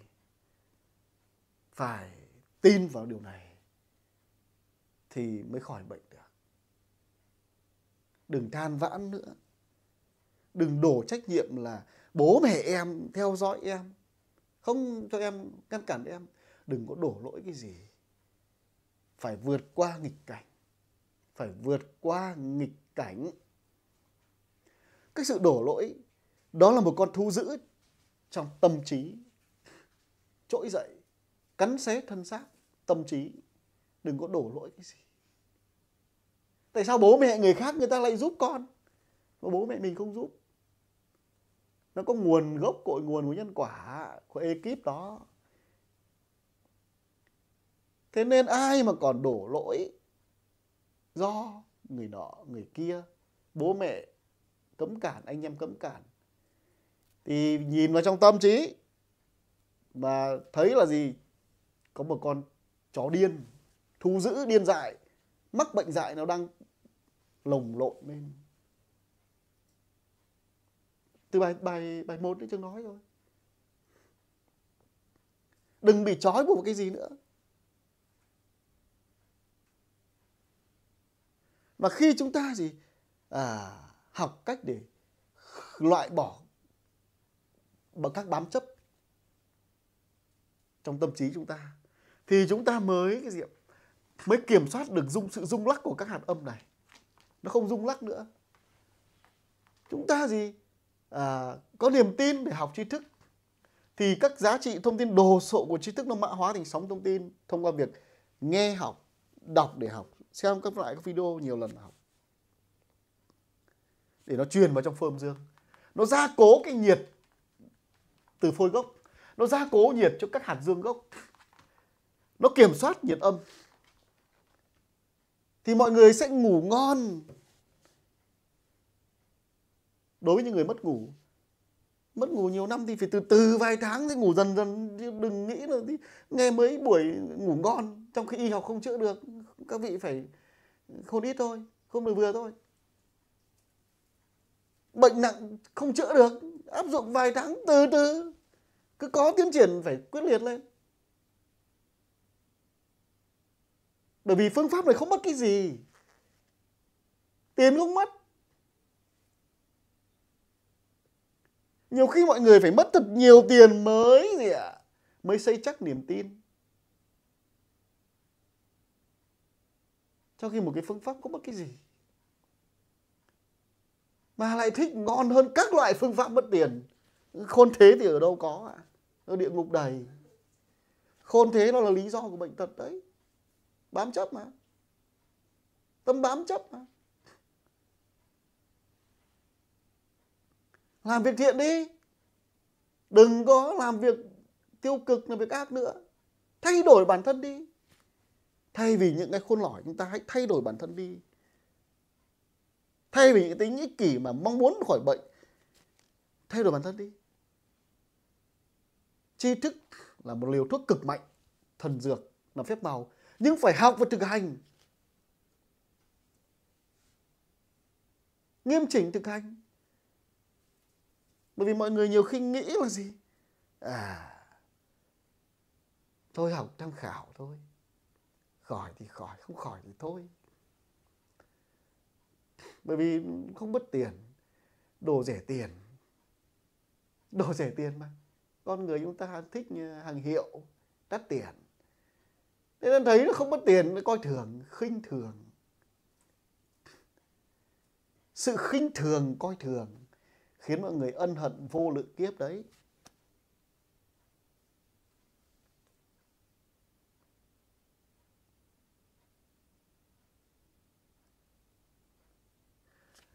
Khi mà chúng ta kiểm soát được các hạt âm không rung lắc, gia cố được nhiệt dương, thì sóng điện nó tuần hoàn được.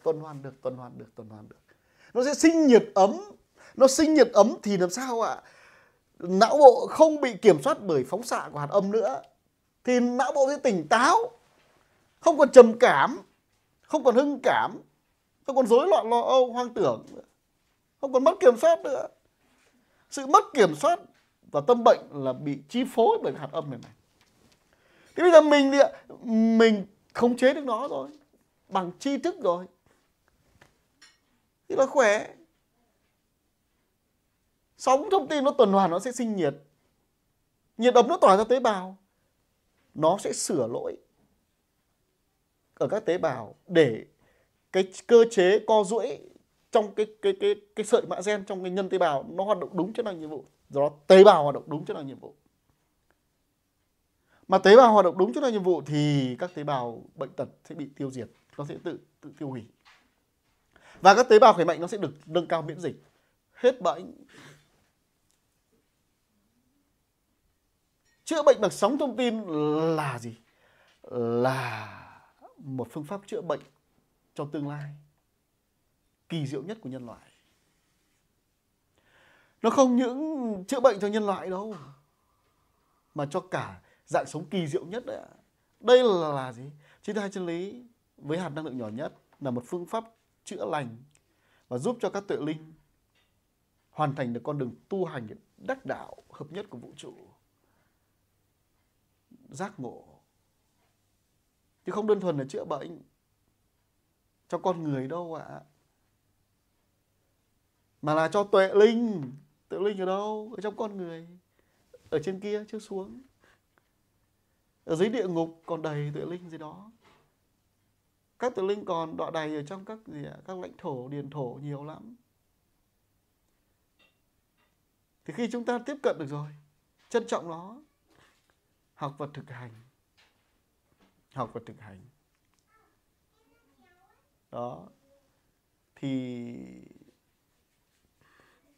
mọi người cứ hiểu như thế đã. Bởi vì trong hạt đó là cả một hệ thống tri thức đồ sộ trong hạt nữa.